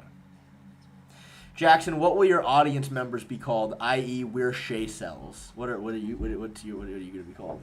Your fans. All right, I don't know, but if you have ideas, let me know. What do you think? Like, this is something that I need to develop. It should come naturally, but I don't. Jackson's incels. Gin cells. Yeah, gin cells. The Jack Boys. Shout out Travis Scott. The Jack Boys. The Jack Rabbits. The Jack Offs. My sons. The Jack Sons. The That's Jack good. Sons. Some guy. The Jack That's Sons. actually funny. The Jack Sons. I like that. All right, that's it. Some guy, you're my new mod, bro. Jack Sons. My sons. Yep. Here we go. Sean Brady's walking out. He's wearing a hat, boys. He's wearing a fucking hat. Yeah.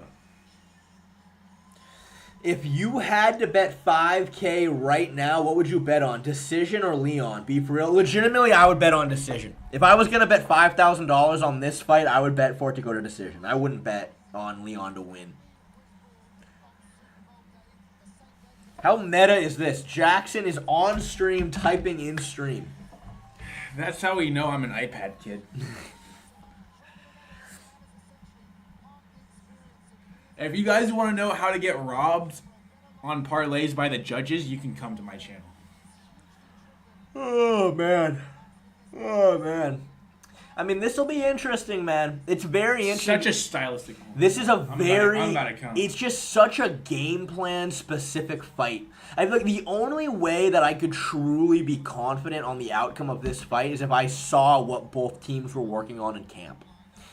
If I just knew what both camps were working on, I think I'd be able to say very confidently what's going to happen. But it 100% comes down to who has the better game plan and who can execute.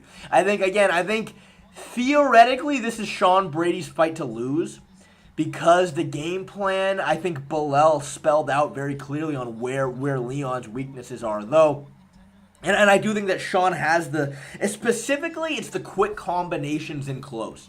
I think that if you try to approach it like Kamaru Usman with the singular big shots, I think Leon can handle that. But I think it's when you really throw the combinations and you really stay in Leon's face that he struggles. That's what's going to open up the takedowns. But the problem is I just don't like Brady's tendency to give guys space out in the open. That's what I really don't like. So I don't know. I'm very curious to see who has the better game plan here. And maybe Leon will work on ways to fix that, you know? House spawned by ESPN Plus using code MMA Shay at checkout. Yeah. I second that.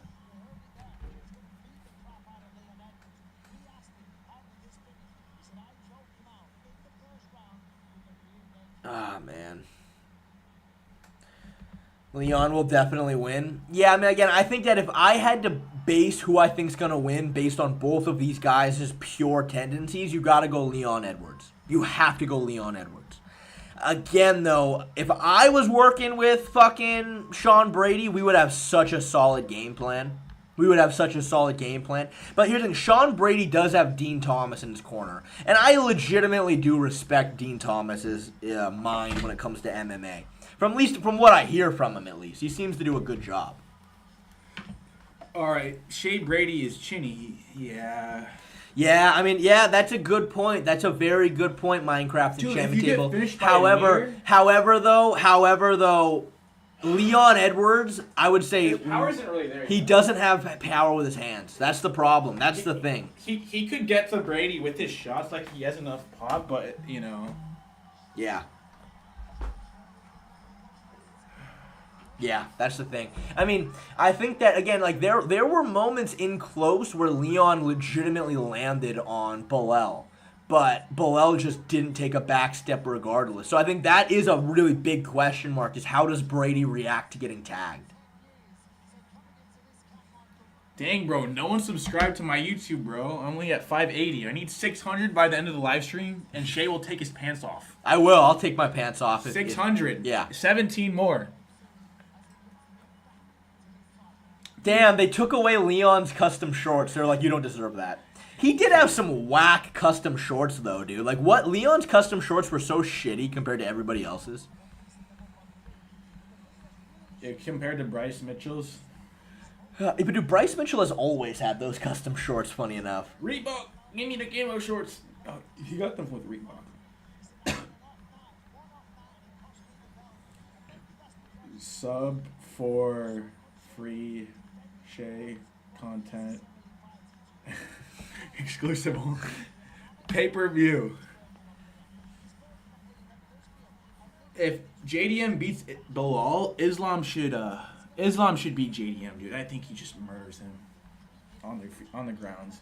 Yeah, it really, I think it just comes down to the wrestling at that point. Like, I don't think, the truth is, though, I really don't think Islam is that high level of a pure wrestler. Like, he's very solid, but, like, again, and he can scramble on the ground for sure. But Islam really needs to get you up against the fence to hit a takedown. Yeah. That's the one interesting thing that I really got to look at and I'm curious about. You're not even in camera frame. Let me fucking... All right. No, Laglager, I already had like 580 but his subs. judo is insane. It certainly I is. just got like 15, so I'm clout chasing, bro.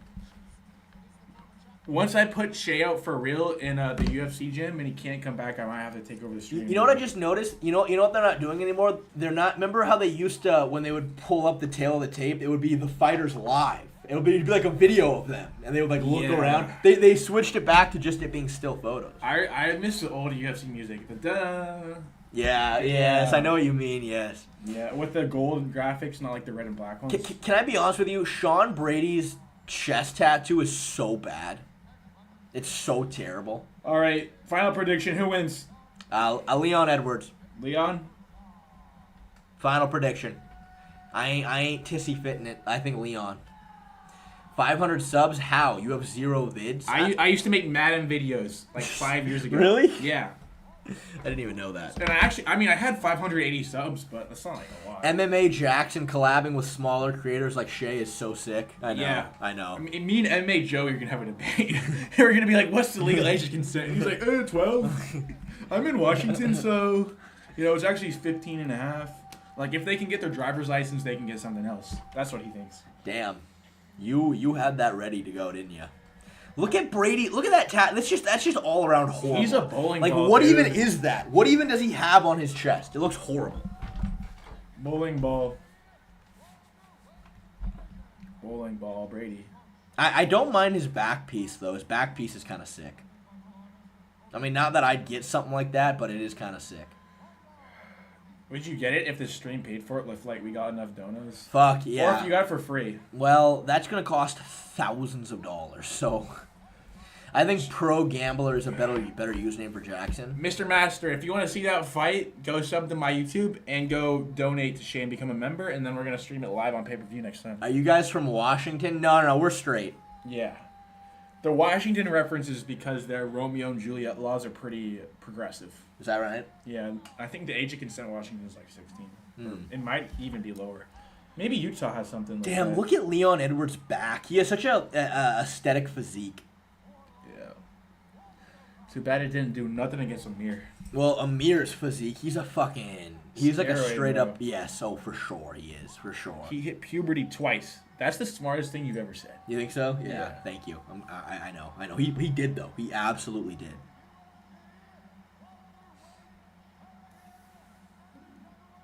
Age of consent in the U.S. is 16 almost everywhere except Cali. That where makes you were from. sense. Is that right? Man, that seems like that just shouldn't be right, dude. Well, Radass, I was investigating MMA Joey. That is why I know those laws. Amir's built like a freaking wombat. That he is. Yo, Jackson, why do you know so much about the age of consent laws? Yeah, Jackson certainly has his expertise. Damn, Brady does look thick, bro. All right, here we go.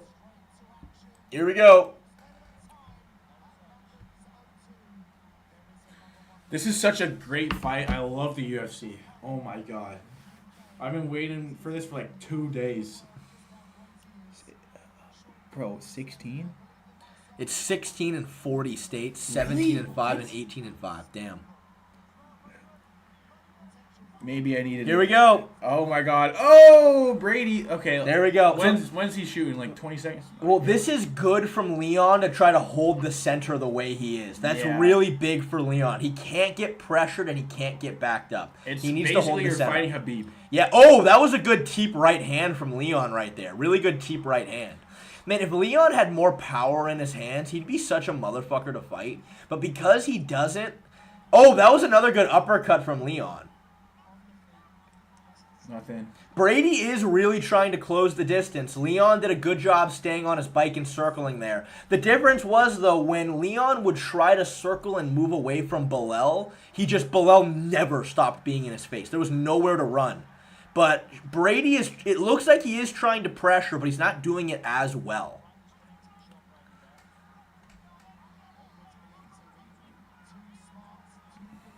Leon keeps reaching out for Brady's lead hand. Good kick to the body there from Leon. Landed on the arms, though. And he keeps reaching out for that top hand. Why is Leon initiating this, bro? Dude, Leon's good in the clinch, legitimately. He has really good knees. This is not his path to victory, in my opinion. True. I think against Bilal, you had to be really nervous about being in the clinch with Bilal because he can transition in between so many different kinds of takedowns, whether it's a high crotch, whether it's a knee tap. But Brady doesn't quite have the wrestling that Bilal has, so I don't think you need to be as worried in the clinch. This is looking like a Leon Rocky Edwards fight right now. I mean, so far. We'll see the grappling exchange. Like, the first shot Sean Brady shoots, we're going to be able to tell a lot. There you go. I honestly don't mind Leon going in the clinch here. I think he's better than Brady in the clinch. We'll see if Brady can turn that into any kind of a takedown, though. But again, I'm not super bullish on Brady's pure wrestling. I think the problem is actually on the ground. I think Brady's grappling is very good.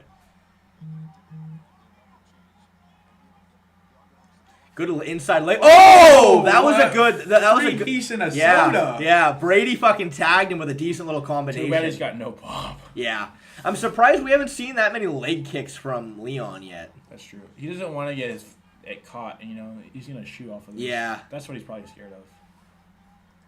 Oh, another Brady tagged him again. He's sleeping. He's out like a fucking light. Out like a light, yo.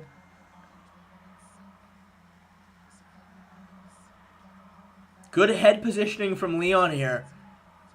Good knee to the body from Leon. Good elbow off the break from Leon right there. So far, though, Brady has definitely taken this round as of right now with some of those combinations. Oh, nice little slip and rip by Leon, believe it or not. I'm surprised to see that. Slipped and ripped to the body right there. Oh, good little pull counter from Dude, Leon. they're trading. And another knee to the body. I'm surprised Leon looks a lot more willing in this fight to like really sit in the pocket and trade. Yeah. Oh, another good shot by Brady though right there. I think he thinks Brady's gas tank is not good. Good knee to the body. Yeah. Yeah, I understand bro, how that. is Brady... Brady, you're a jiu-jitsu guy. Why are you not going for this, bro? I actually think Brady's boxing is not bad, to be fair. Yeah. It's not bad.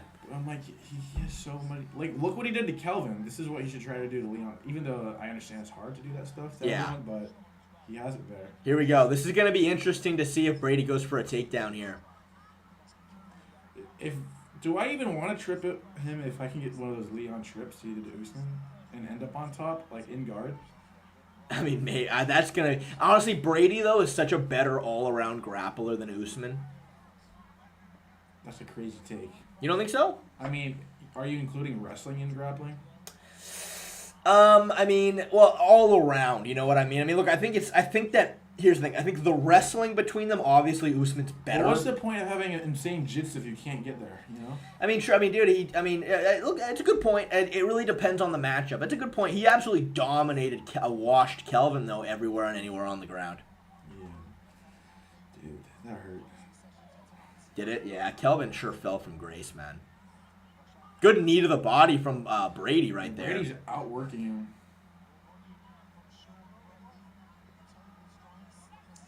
Oh, foot sweep. Brady hit a really good foot sweep right there. That was actually a really good foot sweep. 3 minutes ago if he could. Yeah. You know? Yeah. Now he's got a really dominant position. Yeah, that shoulder pressure is really good from Brady. I mean, regardless, I mean, it's short time, not really any time to actually do anything on the ground, but that's 1-0 Brady from the shots he landed earlier. That's 1-0 Brady right there. Leon's coaches are about to give him a serious talking to. What are you doing, son? You gonna pull it out the fire? Don't let him bully you.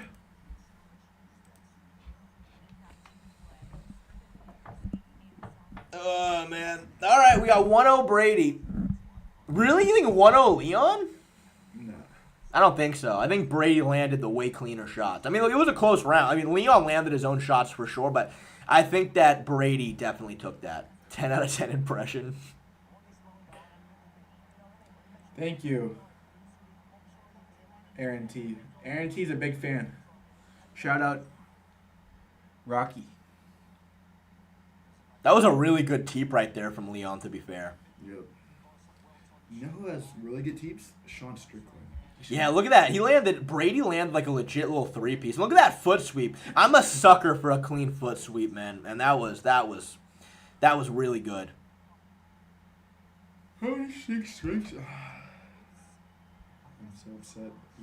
Did anyone else see the diaper imprint on Leon's shorts? I did not. Oh, Brady right back in. Yes! Oh, Brady's got him down. So this will be interesting because Brady has a really strong body lock. Again, I don't... Here's the thing. Brady chooses to try to ride you from the back more so like Habib than like Islam, for example. Like Brady, again, doesn't really want the body triangle or a back take. He really likes to ride you from these positions, which I don't know if that's a great idea against Leon. Leon's doing a good job fighting the hands. He has the back here, but Leon's higher than him. That was a good transition. Yeah, that was a really good transition from Brady. The thing about Brady is he can get the finish. He can find it here, but Lowell can't. Yeah.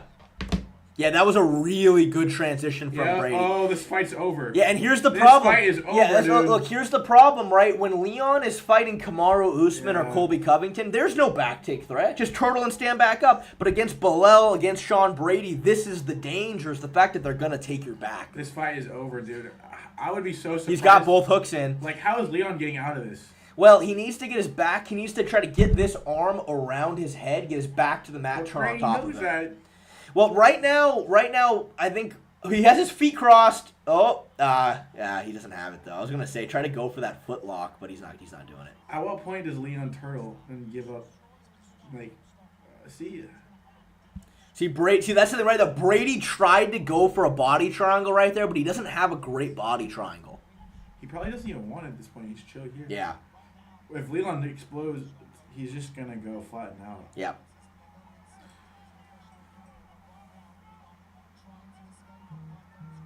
There you go. Oh, now he's got the body triangle, but still, it's not super. That's a tight body triangle now. Now that's a very tight body triangle. If you're Brady, do you try to roll him over yourself, or do you just stay here? I just stay here, to be fair, because... Well, you're not going to find a finish here punching him out. Exactly. The thing is, though, the body triangle is very tiring on your legs, but from this position, it's not that bad. Now, the position that Alex Pereira had Jan Blachowicz in with the body triangle, where he was holding himself up, that destroys your legs, and that's why Jan gassed out so bad in that fight. But from here, it's so hard. I mean, right now, Leon really needs to get his back to the mat, but it's so hard from this position with the body triangle. Yeah, I remember when I had Jacob in a body triangle for 3 minutes, and my legs were fine. I was just holding him together because he's so, strong and big. I had trouble, just wrapping him around, over the top. And seatbelt. 100%. 100%.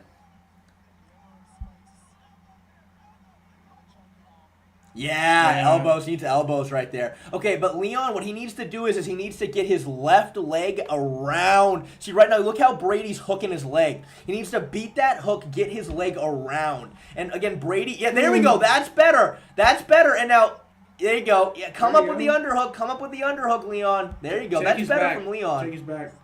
That's better from Leon. But now he's back in half guard. Brady has really good top pressure here. He's so big. Look at his back. Yeah, Brady should go for a Kimura. Imagine trying to move that. You can't.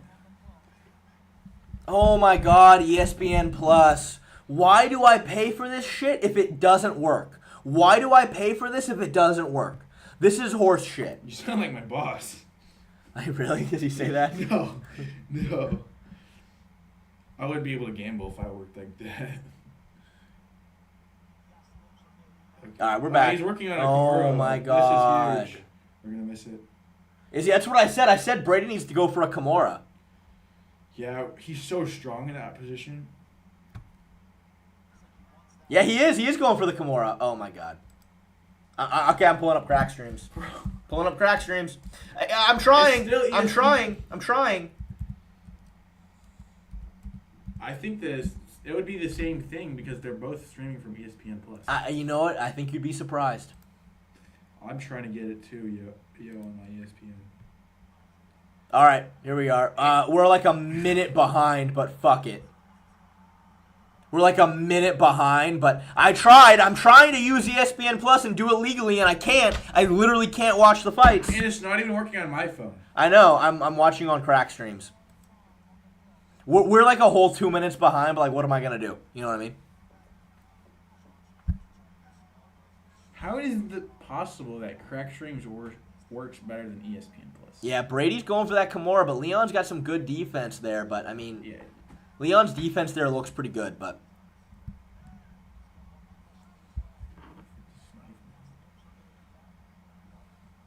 I think we might get the same timeout error at a minute with this stream.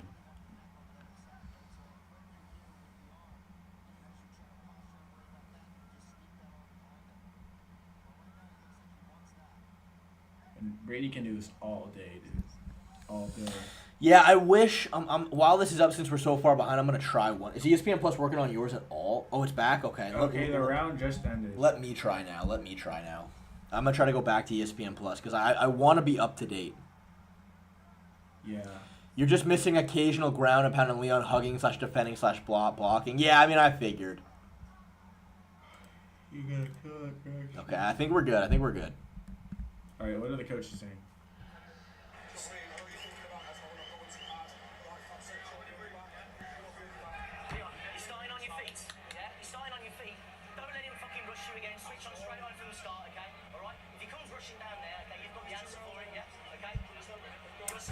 I can't. I'm trying on ESPN Plus and it's not fucking working.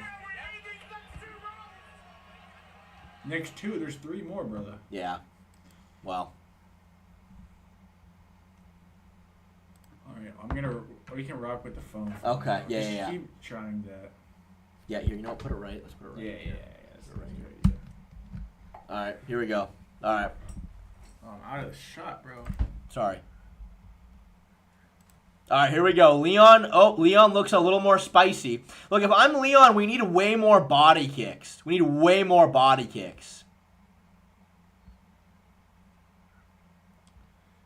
There we go. That was a good counter by Leon, believe it or not. Good counter by Leon. Oh! Leon landed a big elbow in close right there. I actually do like the elbows from Leon. Good takedown defense from Leon as well. Good takedown defense from Leon as well. Punish him here. He's just trying to get out of there. Good knee to the body from Brady, though. Really good knee to the body. Those knees to the body suck.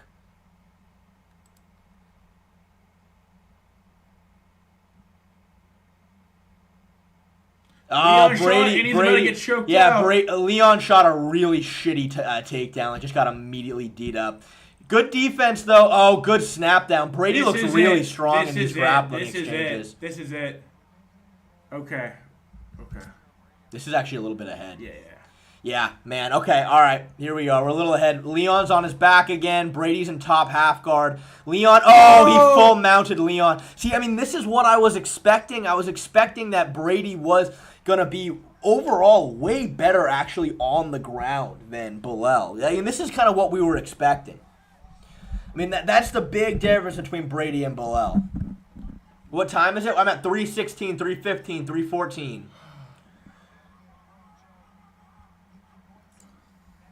What a comeback this could be, bro. What a comeback. Oh, big shots by Brady. Shots by Brady. Oh, damn, dude. Leon is literally just getting completely outworked here. He can't scramble. This is going to be the first time Leon will get finished. I think he hasn't been finished before, has he? I don't think so. Yeah, no, I don't think so. Just so good tripod, though, from Leon. But the problem is Brady is so strong from that back take position right there. He's got the leg hooked. I mean, yeah, this is just like this right here. Brady is better than Bilal when it comes to this kind of grappling right here. Just this pure jiu-jitsu. Leon has to go to his back to try to defend. Now, here's the thing. Leon is shooting an underhook with his left arm, which is great. But it's like, okay, Leon, you have to now use that underhook to get back up. But he keeps getting put into that front headlock position when he tries. But it's like, why have that underhook if you're not trying to use it to explode back to your feet? You know? Right? Oh, arm triangle. Maybe. Step over. No, he's being held down. The commentators are going to freak out every time Leon throws a head kick round 5. Yeah. Oh, Brady's going for an arm triangle. Kind of. He's not in a good spot for it, though. Yeah, nah, not anymore. Oh, can he get his back from here? No.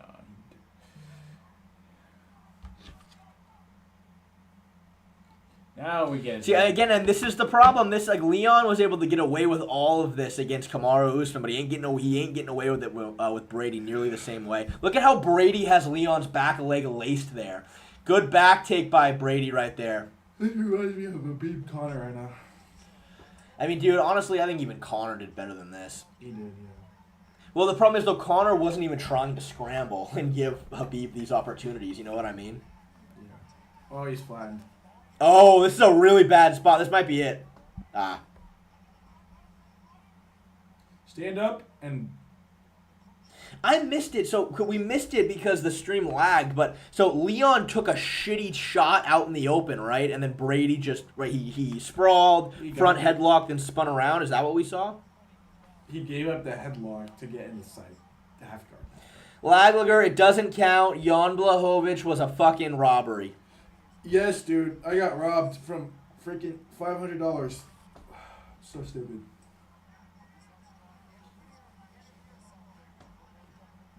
Fair enough.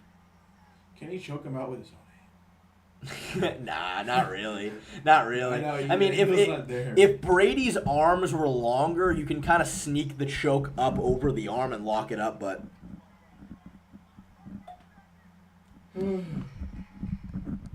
Nah, Laglager, I don't know. Don't speak too soon, man. All I need is this fight to go to decision. That's all I need.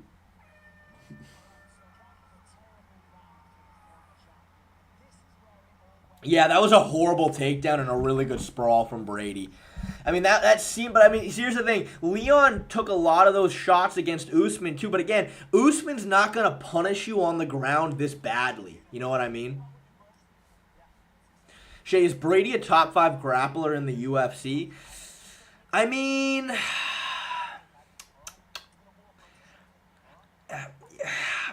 Look... his grappling on the ground is spectacular. Absolutely spectacular. I still think his wrestling does look really good here. But I mean, look, of course, dude, Sean Brady legitimately, I say legitimately, quote unquote, won a grappling match against Craig Jones. You know what I mean? And look, it's a bit of a suspect win. Don't get me wrong, but yes, he's very technical on the ground. To me, I think from what I saw in the past, it's his pure wrestling is kind of the issue. Not that his pure wrestling is bad by any means, but it just wasn't good enough to use on, for example, Belal Muhammad. They should feed Colby to Sean Brady, too. Yeah. Look, though, to be fair, I want to see Brady Usman now.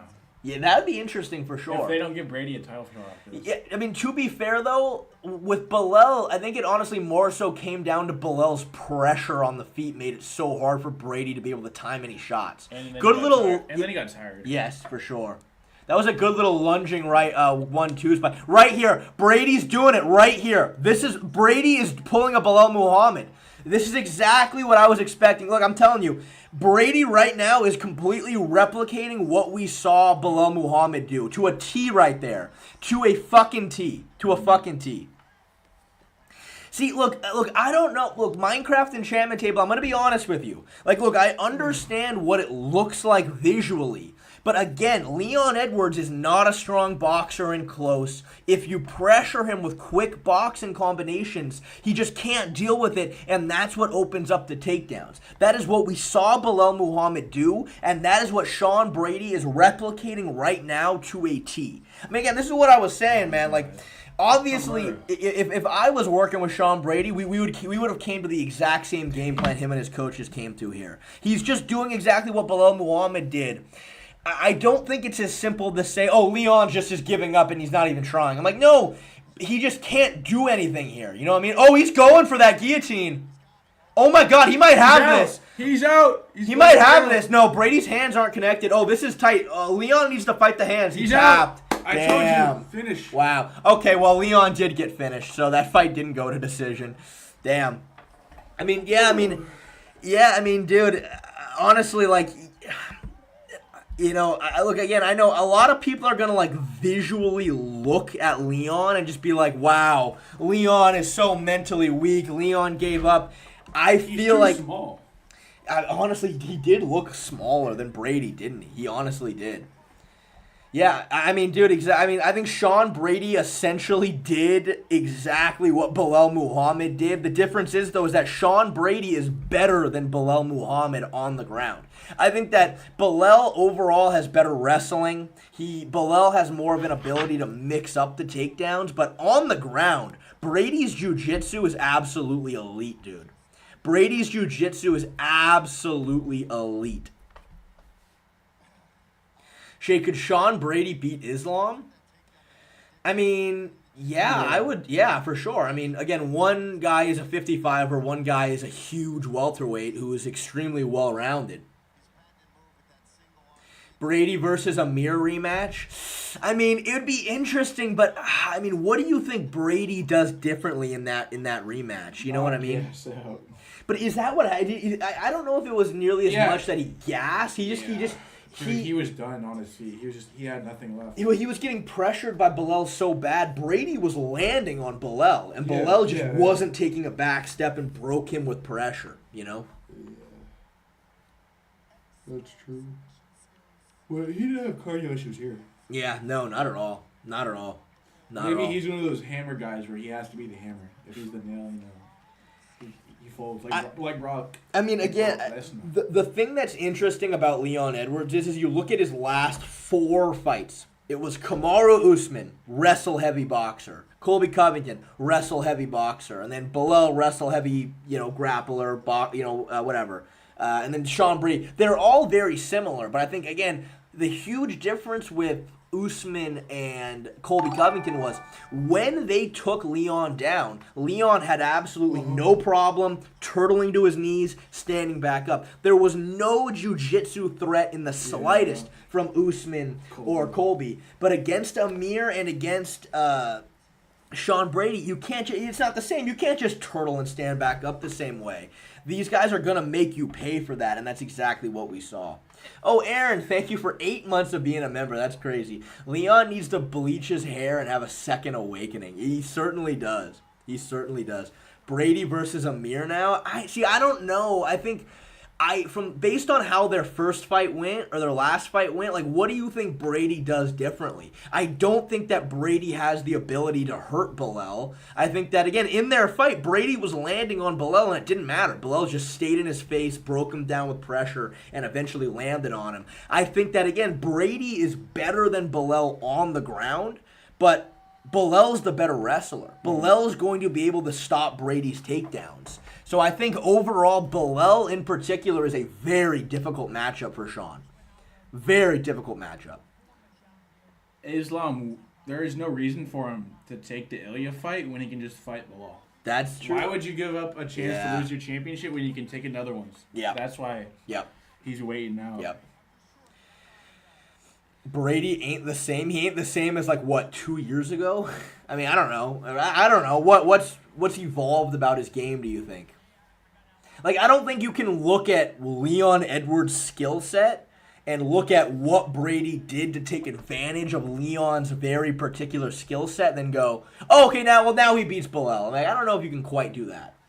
That is true, though. Belal is getting up there in age. You never know. His boxing defense has improved for sure. You think so? I mean, maybe. I'd have to go back and look at it, but Ogre Online, thank you for the $5. I really appreciate it. Leon looks washed. How old is he and how old is Brady?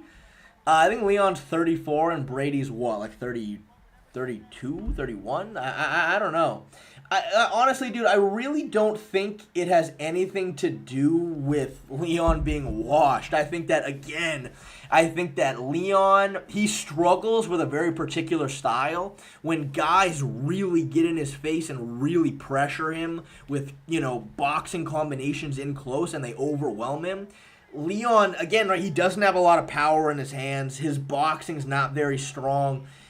Once you get in his face and light him up with combinations in close, that's what opens up the takedowns. That's what we saw Belal Muhammad take advantage of, and Sean Brady just used that exact same game plan. Like I said, Brady was very capable of replicating a lot of what Belal did, and that's exactly what happened, All right, chat. It was a pleasure. You're out of here, next Jackson. time. All right, Jackson. All right. Thanks for coming by. I I'll appreciate bring you. some food next time. I just have a chance. All right, sounds good, Jackson. Marcus and get Andrew and Jacob here, bro. I know, man. I know. All right, buddy. I'll see you later. Defended against Colby Covington. Yeah, but I mean, dude, Colby is a very different fight, dude. Colby Covington, first of all, Colby isn't as big as Brady. He might be now, but he's not nearly as good of a boxer. I think Brady's boxing is not bad, to be fair. Not nearly as good of a boxer. And obviously he was older at the time. Brady ranked higher than Shavkat now? Yeah, I mean, who do you think Brady has a better chance against, Belal or JDM? Honestly, I mean, I think both of those are difficult fights, but I would say JDM is a way better matchup for Brady. Again, I think that Brady and Belal are actually very similar. I think the key differences, again, like I've been saying between them, is Belal is overall a better wrestler. Brady has the better grappling on the ground. But when you match those two up together, that's kind of a problem because I think Brady's going to have a really hard time taking Belal down. I think he's going to have a really difficult time hurting Belal. I think Belal's pressure is going to be a problem no matter what. But, Shavkat will be champion in 2025. Shay, why do you love losing money?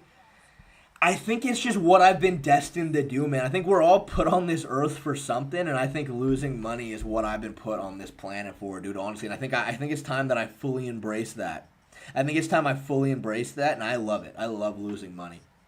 Leon is so washed. Dude, I'm sorry. I really don't think so. I don't think Leon is washed. I think Leon clearly has weaknesses to a very particular style. We saw that very clearly against Belal Muhammad. And I think Brady, again, with a somewhat similar skill set, somewhat similar build, replicated Belal's game plan very well and took advantage in different areas. Oh, Ogre Online, thank you for the $10, dude. I really appreciate it, man. That's crazy, Ogre. Dude, you're really helping me out. You have no idea how much you're helping me out, man. Thank you.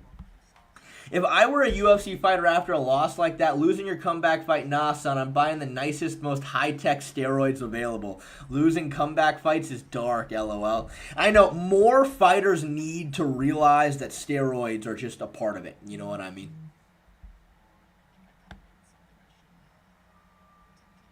Right. Yeah, no, Ogre is absolutely my sugar daddy, and I greatly appreciate it.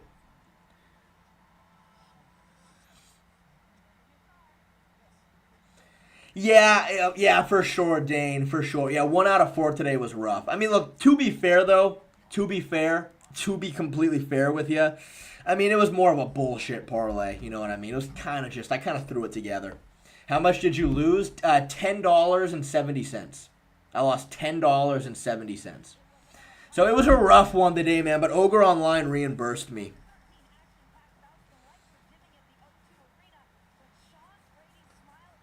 They should give Leon the winner of Neal versus Prates. Yeah, I mean, yeah, I think Leon could have. Again, there's something about Leon Edwards, like when he's fighting, he like visually looks so off. But again, I really think that the blueprint to beat Leon Edwards is fucking out there. It's out there. What Leon's strengths, what his weaknesses are, it's very, very clear. Brady looked strong as fuck against Leon compared to Usman. Yeah, dude, 100%. I completely agree with you. He looked very, very strong. But honestly, even more than that, again, Brady is a ridiculously high-level grappler, dude. Ridiculously high-level grappler. I mean, again, right, it's a suspect victory because Craig Jones purposefully didn't try to attack Brady's legs at all. And nothing happened. Like, Brady didn't accomplish anything. Craig didn't accomplish anything. But, like, Brady had a grappling match with the second best grappler in the world, no matter what, and technically won. You know what I mean? Yeah, Brady's shoulder pressure is fucking wild, isn't it? Fucking wild. Why didn't Craig do that? Because there was a rule in the match that was no heel hooks. No heel hooks doesn't mean no leg locks, just no heel hooks in particular, but Craig, just to be nice, didn't attack his legs at all. Leon overrated as fuck. I mean, look, dude, again, I think you know, to me, again, for those who were there when we did the full breakdown for this fight yesterday on stream, which sucked because the stream was super laggy, and we'll fix that in the future, but like, again, like I was saying it, man, it's out there. The blueprint to beat Leon Edwards is out there. If you can get in his face, if you can overwhelm him with boxing combinations, he's gonna get uncomfortable. He's gonna give up takedowns, and that's exactly what we saw. And again, like I don't think he's necessarily too small. I do think Brady looked a lot stronger than him. But the reason why Leon was giving up some of these takedowns was because Brady was beating him to his hips. Brady was getting in his face, overwhelming him, causing Leon to cover up. And as soon as you cover up, boom, his hips are open. And actually on the ground, I think Brady might be one of the best in the division. Honestly, I really think that.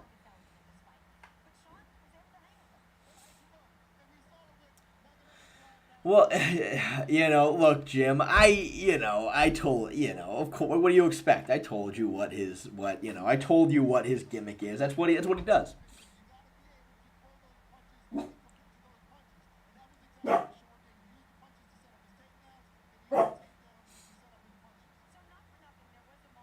Leon beats Gary. Leon Ian Gary's interesting. It's a very different fight. Why would you say Usman couldn't take down Leon from the fence while Brady managed pretty easily to close his hands and dump him? Well, again, so it completely comes down to the boxing combinations. When you go back and you look at the Kamaru-Usman fight, Usman was trying to land big individual shots. You know what I mean? That's what Usman was going for. Usman was going for big hooks, big right hands. And Leon was able to... This wasn't overwhelming Leon.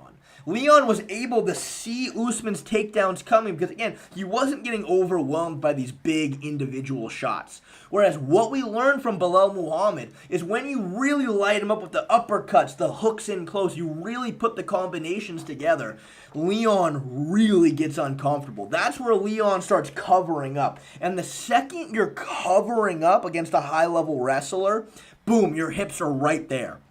And again, right, Dean Thomas, who I legitimately respect a lot as an MMA analyst, is working with Sean Brady. And you know damn well he's looking at Sean Brady's skill set, he's looking at Belal's skill set, and he's going, dude, you got that. You know what I mean? Like, the game plan was so easy for Brady. Because Brady does have very good boxing combinations, not a lot of power. But you don't need a lot of power. The goal is not to rock Leon. The goal is just to make him uncomfortable, get in his face, pressure him, where Leon himself doesn't have a lot of punching power, doesn't really have an ability to sting you. I mean, look, dude, if Leon Edwards had like a Sean O'Malley-esque style, this whole get in his face and pressure him is not going to work. You're going to get cracked. But that's not Leon's style. So get in his face, pressure him, you know, make him cover up, boom, his hips are right there. Why wasn't Leon more aggressive? I think Leon tried to be more aggressive, but again, like we saw from the Belal Muhammad fight, he doesn't have an ability to, you know, prevent you from getting in close. He doesn't have the skill or the power or the finesse with his hands. Yeah, Kanker on 5. Yeah, man, it's rough out there, dude. It's rough out there. Shay, even Jan uses a high guard. Then how does he have good takedown defense? Watch Merab. Watch him fight Merab. What happened? Jan's high guard Hellspawn is the reason why he got taken down 1,000 times against Merab. Merab got to Jan's hips over and over and over and over and over and over and over again, specifically because he used high guard. There is a reason why right now Jan is trying to change to more of a long guard approach to try to fix this tendency. Even then, though, Figueiredo was taking Jan down, just ducking right underneath the high guard. Shay, is that half guard one-arm guillotine legit? Yeah, 100%, because, again, everybody thinks you need to have your hands locked, but the truth is, all you need is once you get one arm in, it's you hipping. It's this chest pressure forward that is what's going to put the choke on. Again, you want your hands locked if you're going for a high elbow guillotine like John Jones had against Lyoto Machida. But when you have it locked here, it's the hipping motion that's going to put the choking pressure on.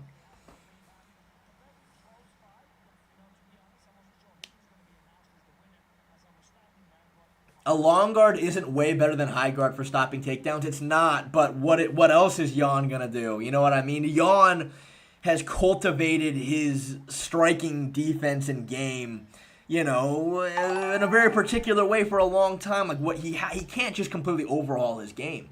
Oh, Birdie, thank you for the 10 PLN. I am so ducking mad over Jan's fight.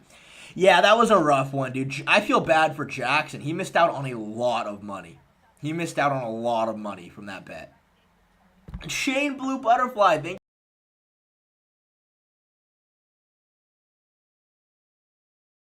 I'm not that kind of Jew, man. I'm not that kind of Jew. Like, again, you guys were there the day that I became Jewish. You guys were there.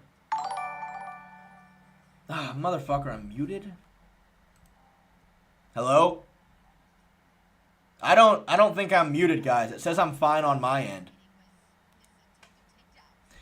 Oh, thank you for the $2 who sent me that. Gabriel Park, thank you for the $2, big guy. I appreciate it. Brady beats Shavkat, JDM, Buckley, and Usman. Shavkat is a very interesting fight, and the reason why I think Shavkat's interesting is because Shavkat is legitimately really dangerous in close. Again, I think the best boxer at welterweight is Geoff Neal. And I think that, obviously, look, Shavkat certainly ate some fucking bombs from Geoff Neal, but Shavkat hurt him. Like, Shavkat really hurt him in close. That's why I've always maintained that Belal's style of get in your face, pressure you, overwhelm you in close, I don't know how well that works against Shavkat, because I think that Shavkat is going to, really hurt you. You know what I mean? And again, so I don't know. Brady, though, doesn't rely on pressure nearly as much as Belal did, but he certainly used it here in this matchup because that's one of Leon's weaknesses. Yeah, I mean, that's what I meant, Jim. That's what I meant. I don't think that Joff is a more skillful boxer than JDM, but I think he has a lot more power and is a lot more dangerous. But yeah, no. Yeah, I think JDM is a more skillful boxer. I probably misspoke there. Yeah, and Neal missed weight for his fight against Shavkat.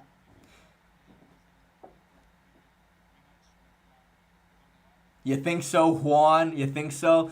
Look, I don't know, dude. I think that Brady and Belal, I think Belal's a really tough matchup for Brady because, again, I think that Brady is more technical on the ground. I think Brady probably has the best overall grappling in the... I mean, it's close. I don't know. But Brady's jiu-jitsu is world-class. Like, legitimately world-class.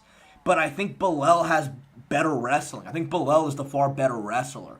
Now, again, though, just pure wrestling skill is not the only thing that comes into play when it comes to actually completing takedowns. It completely comes down to beating your opponent to the hips, setting up your shots. But that's really hard to do with Belal's pressure. Brady doesn't really have the ability to sting Belal or get Belal off of him, So I don't know. I do think Belal is a very tough matchup for Brady.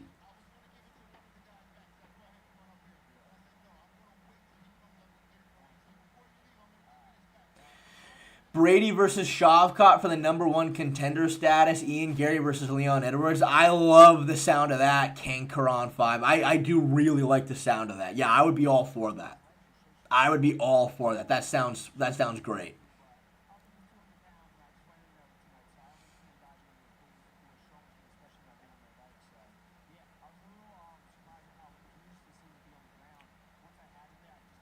Or Buckley is still around, man. Is Kamaru Usman ever gonna fight, or is he just done forever? Is my question. I think at this point, dude, he's got to be done. Like, where the fuck is he? I think they gotta give Usman Buckley. I think it's probably the most interesting fight. Just let MVP school Leon. That'd be a really sick fight, MVP versus Leon. Though, theoretically, Leon should try to take MVP down. And I think Leon could actually do that.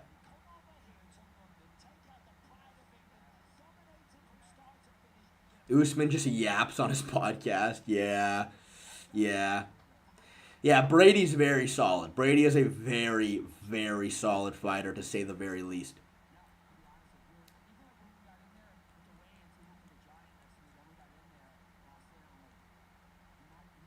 Dylan Danis beats everybody. Yeah, man, that's been my take from day one. Shea Buckley can replicate the Belal game plan versus Leon, and he's very dangerous in the pocket. Leon is essentially done. I'm not quite ready to say that. I do not think Buckley is very technical on the ground at all. I think the Stephen Wonderboy Thompson fight showed that. I mean, I think that because Buckley is such an athlete and such a physical specimen, he's never really needed to develop really high skills. I think on the ground, I don't think Buckley's very good. I'll be completely honest with you. I think that he's also a lot more open with the boxing, but I think that I don't know. But I think, of course, right, it's hard because at this point, like, what's Leon going to do? You know what I mean? What, he's like 34 years old? It's like, well, Leon, people have kind of figured you out. You're not a super strong boxer in close. You don't deal with pressure well. That's a problem. Like, what is Leon going to do? You know what I mean? Leon's 33. I mean, still, what's Leon going to do? He's going to completely overhaul his game. You know what I mean? Start getting, like, try to turn himself into a more Sean O'Malley-esque striker who's going to sting you when you try to walk into a shot. Like, he can't do that. The blueprint to beat Leon Edwards is out there. And, I mean, yeah, that's what that was a huge point we were talking about yesterday for the breakdown. I'm like, dude, if Brady's coaches fuck him over here, like it should be so simple how he needs to approach this fight. And I mean, he absolutely did. He approached it how he should have. Brady beats prime Khabib at 170. I mean, Sean Brady is very different than Al Iaquinta, Conor McGregor, Dustin Poirier, and Justin Gaethje by a lot. Jan defended 38 out of 49 takedowns. That shows really good takedown defense against who? Merab? But that doesn't matter, dude. It doesn't matter. Against Merab, that's gobbledygook. Like, that's literally irrelevant. Merab doesn't need to... Merab's entire game isn't take you down, hold you down, punish you. Merab's game is to just constantly shoot and just don't let you breathe. So, the only antidote to that is do not let him get to your hips. You can't. You cannot do that. Don't let him get to your hips. But because Jan used a high guard... Merab got to his hips over and over and over and over again.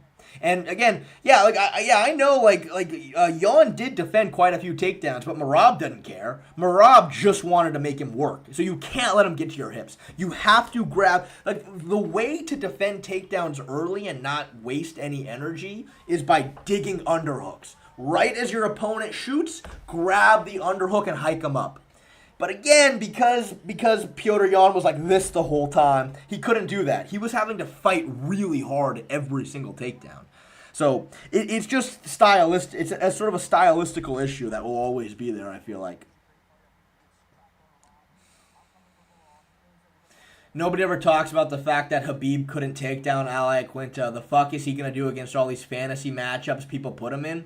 Well, it's because Al Iaquinta didn't back up. Al Iaquinta stayed out in the open. Khabib's pure wrestling isn't great. It's good. It's all right. It's not great, though. He's not an amazing pure wrestler. It's his judo and sambo and folk-style techniques on the ground. So he needed to get you up against the fence to hit his, single leg, hike it up, foot sweep that he goes for over and over again. But because Al Iaquinta just didn't back up, the takedown's not going to be there, So yeah, for sure. Khabib is a better striker than Brady. I think Khabib is actually a fairly underrated striker, but I don't think he's better than Brady. I think the thing that people don't give Khabib credit for is his distance management. I think he legitimately does a really good job of managing distance.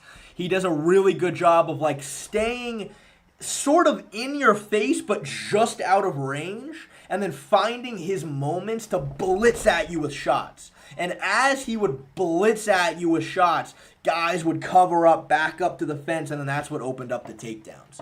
But to say that Khabib is a more technical, cleaner boxer, no, of course not.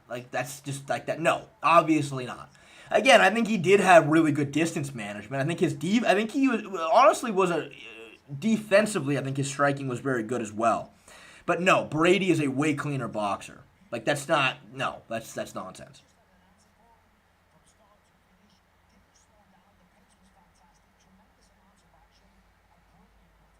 Yeah, but again, it's a completely unfair comparison because it's completely unfair because Brady literally cannot make 155 pounds. You know what I mean? They are in two different weight classes, man. Khabib was pretty much as physically big as you could be for 155, but if you want to have an interesting conversation, pair Khabib up with a 55er. You know what I mean? Brady can't make 155, so it's not really fair.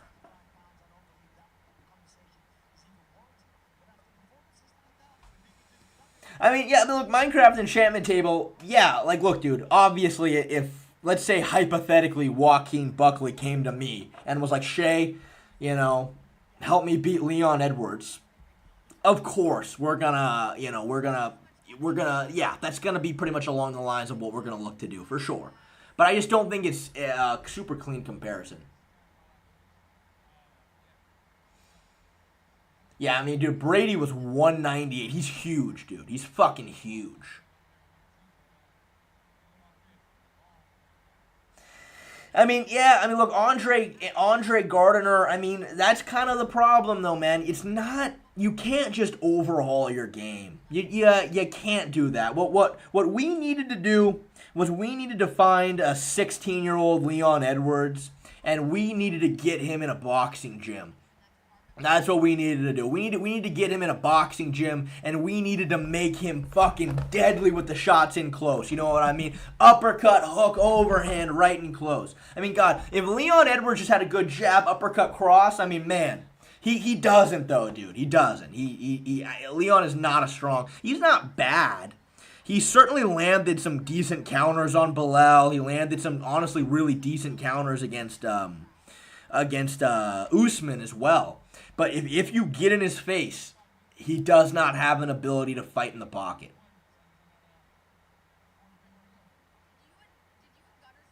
I feel like when Leon was 16, he was just kicking the heavy bag all every day. I mean, yeah, I don't fucking know, but it's probably something along those lines. Straight up, people say Leon has no power, but he slept the dude in 18 seconds in the UFC.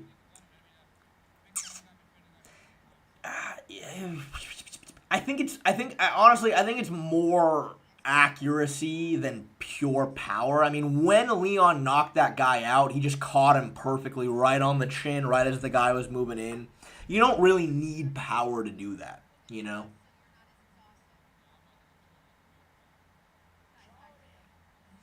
Does Brady beat a prime Usman? I think Usman's boxing might give him an edge. Yeah, I think a prime, I mean, again, right, I don't think that Usman wasn't in his prime when he fought Khamzat Chimaev. Like, I thought Usman looked really good against Khamzat. I feel bad for Usman because he goes out there, fights like the scariest matchup, a weight class up on a week's notice, wins the last 2 rounds, and then everybody calls him washed after. It's kind of sad. We don't know for certain if Usman's washed. I mean, look, he's getting up there in age. He hasn't fought in a while. It's getting scarier and scarier as the time goes on. But, like, I've never seen a performance from Kamaru Usman where I was like, oh, he's washed. I've never seen that. I think, obviously, Usman has a really strong jab. Oh, is there some new pad work gym that doesn't look good? I haven't seen it.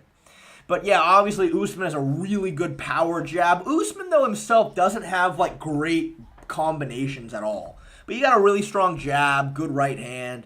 You know, he's got a decent amount of power. I think that, in theory, could really help him sort of negate Sean Brady's little blitzes with the quick combinations. I think that, you know, Usman did have phenomenal takedown defense. I think that's going to have to play a huge factor against somebody like Brady. Shay, which martial arts do you do? Aikido. I've done Aikido for 25 and a half years, and I don't talk about it super, super frequently, but when I was a child, I was a Taekwondo prodigy.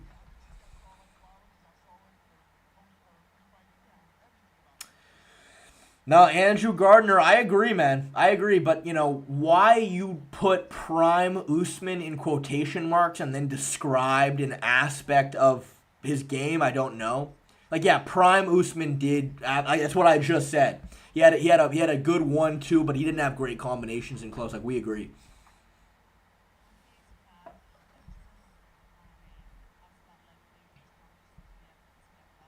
Just like the Weasel is an MMA prodigy. I mean, look, I don't know jack shit about the Weasel other than his takes are dog shit. But no, dude, when I was a child, like the parents of the other kids in the class absolutely looked at me like I was elite for sure. Like I was seen as definitely one of the better kids in the class. Did you hit the parlay? Yep, yeah. Oh, yeah. Yep, dude. Yep, Northo too. Thank you for asking. Parlay went great. We had a great parlay today. It was great, man. We did it. We did it. Really, really good parlay today. Yeah, we hit it. Everything was perfect. And again, it's crazy because I didn't do any research on the parlay. Like I just Just picked something random for the stream and boom, we hit it. What you go up? Yep, so we put a slight dent in my $17,000 gambling hole.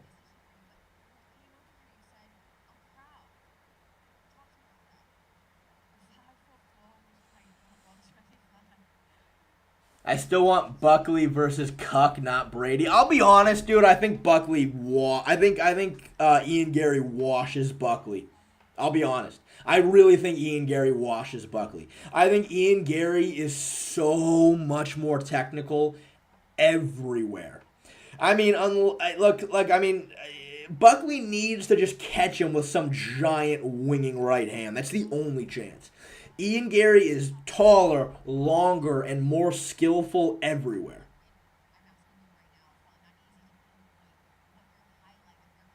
I feel like the game plan to beat Usman is super hard because if you wrestle him, you got to be Hamzat level, underrated boxing, good control. I feel like he's going to be hard fight for anybody. I mean, again, I think Leon Edwards had a phenomenal game plan against him the third time they fought when he wasn't at elevation. I thought Leon had an amazing game plan. Spam kicks, leg kicks, body kicks. He really hurt Usman with body kicks. He kept jumping into the clinch, landing really good knees in the clinch. And again, like Usman just had because Usman essentially has a really good 1-2. And that's pretty much it. He's not that great of a boxer. He's really good 1-2, that's it. So he didn't really have any ability to actually, he didn't have any ability to pressure Leon. He didn't have any ability to overwhelm Leon, and therefore Leon was able to see the takedowns coming, defended it really well. I am Walk. Thank you for the $2, man. I really appreciate it. Shay, I think it's time to quit the gambling. You sound just like my parents, man. They tried to tell me the same thing, and like I'll tell you the same thing I told them. As a professional hardcore gambler like myself, sometimes you have some loss streaks, but I know my EV is going to be positive. I know that for a fact.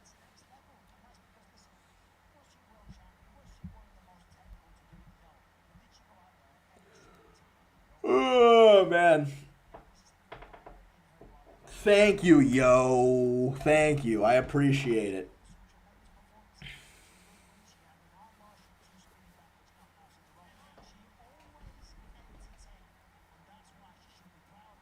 Fight breakdowns are good. Gambling is not, mate. Yeah.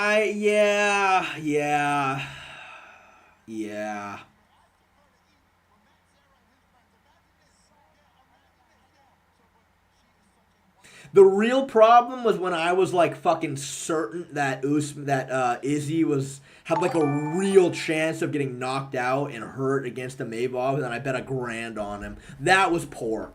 That, I will admit, was poor. That was really poor. Oh, North02, thank you for the $5, man. I appreciate it. Put it on the next parlay. I will, man. I will. Thank you, dude. Thank you.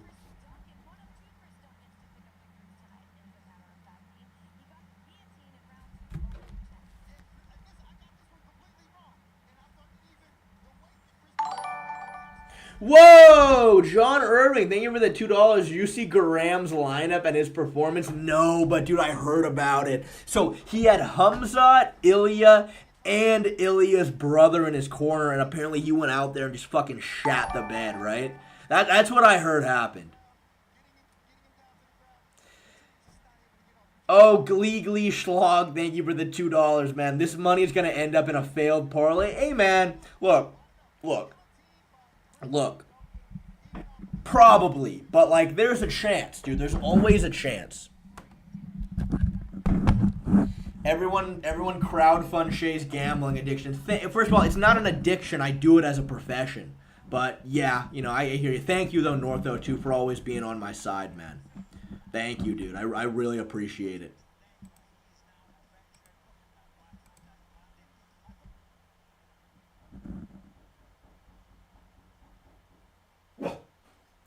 Hold on, there's some jackass knocking on my door. I'll be right back.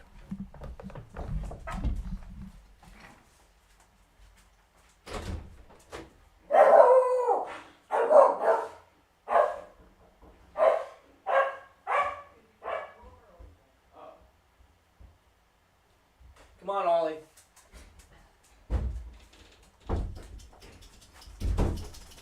Sorry, I'm back. False alarm. We're good.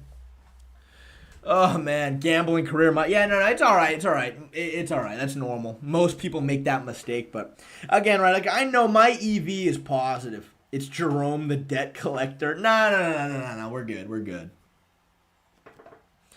Leon versus Charles at 170. Who wins? Did you ice your nuts yet? Dude, you know what? I actually haven't iced my nuts in a couple days. I have not iced my nuts in a couple days. I need to do that. Thank you for asking, Jim. Yeah, I haven't done that. I got to keep up with it. Let's turn off the countdown timer. Oh, man.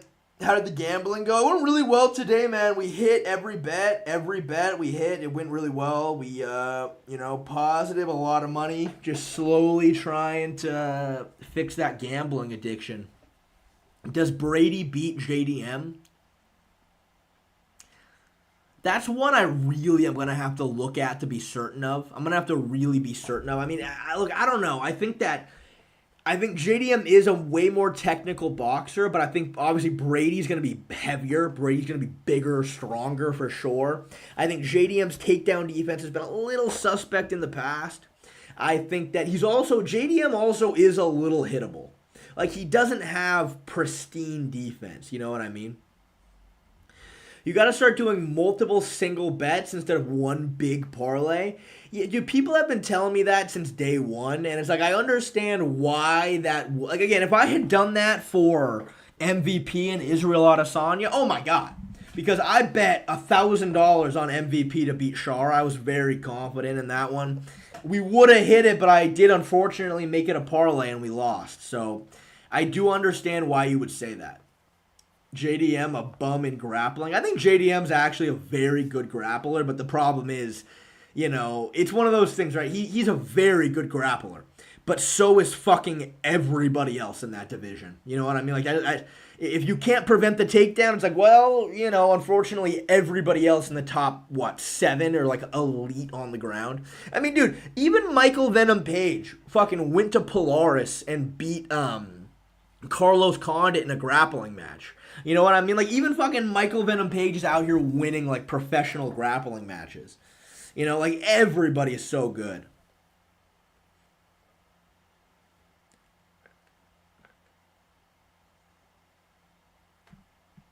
Oh, yeah, Chase Hooper is fighting fucking... It's Moreno versus Steve Ercik next weekend. I will definitely do another live breakdown. Oh, and Prates too. I'm definitely going to do another live breakdown like I did yesterday, but this time we're going to fix it, and it's not going to be all laggy. I'm going to fully export the video, then just watch the video. But doing it on Premiere Pro fucked up the breakdown, so I'll make sure I fix that for next time around.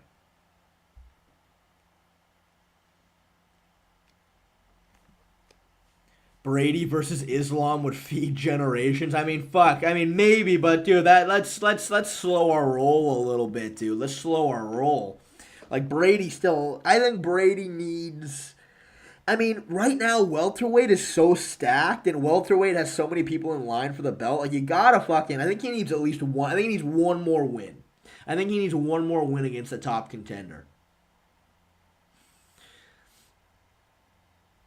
Yeah, Prates versus Leon is very interesting. Prates Leon, I do think, is very interesting. Legitimately.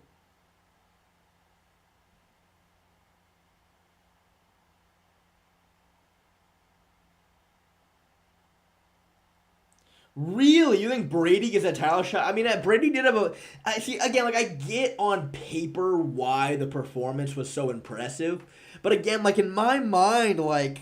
The game plan was very simple for what Brady needed to do to dominate. Like, honestly, like, nothing about that fight really surprised me at all. Like, that fight went essentially how I thought Brady should have. Like, again, his coaches were on it. That is exactly what I thought Brady should do. But to me, I was like, nothing really surprised me about the performance. Whereas when it came to Shavkat versus Ian Gary, like, I feel like I had that fight pretty 100% figured out, except for the fact that Shavkat like legitimately outboxed Ian Gary. Like that surprised me. Like I knew that Shavkat was gonna really struggle taking Ian Gary down. I knew Ian Gary's grappling was legit, but the fact that he got outboxed by Shavkat to me was like fucking crazy. Oh, you know what? Though? Okay, yeah, that is a very good point there, Kenneth Hannum. I would not have guessed he was going to submit Leon for sure. That's a good point. It's a very, very good point. It's a very, very good point. So yeah. Look, I'm not mad about it if you did give Brady the jump over Shavkat with that, but that's just my 2 cents there.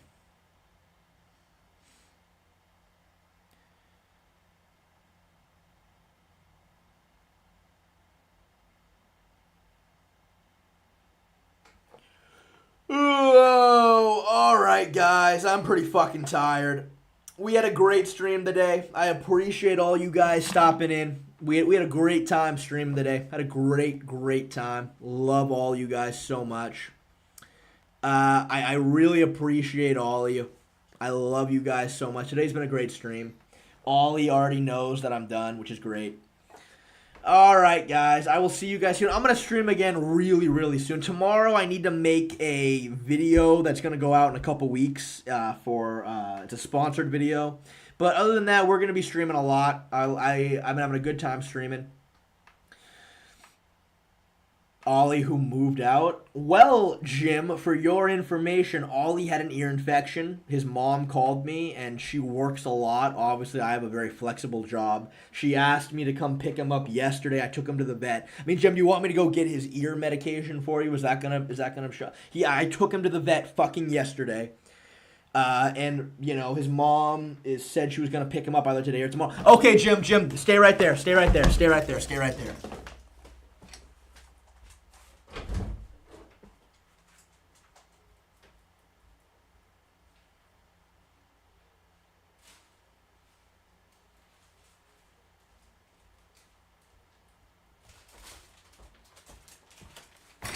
All right.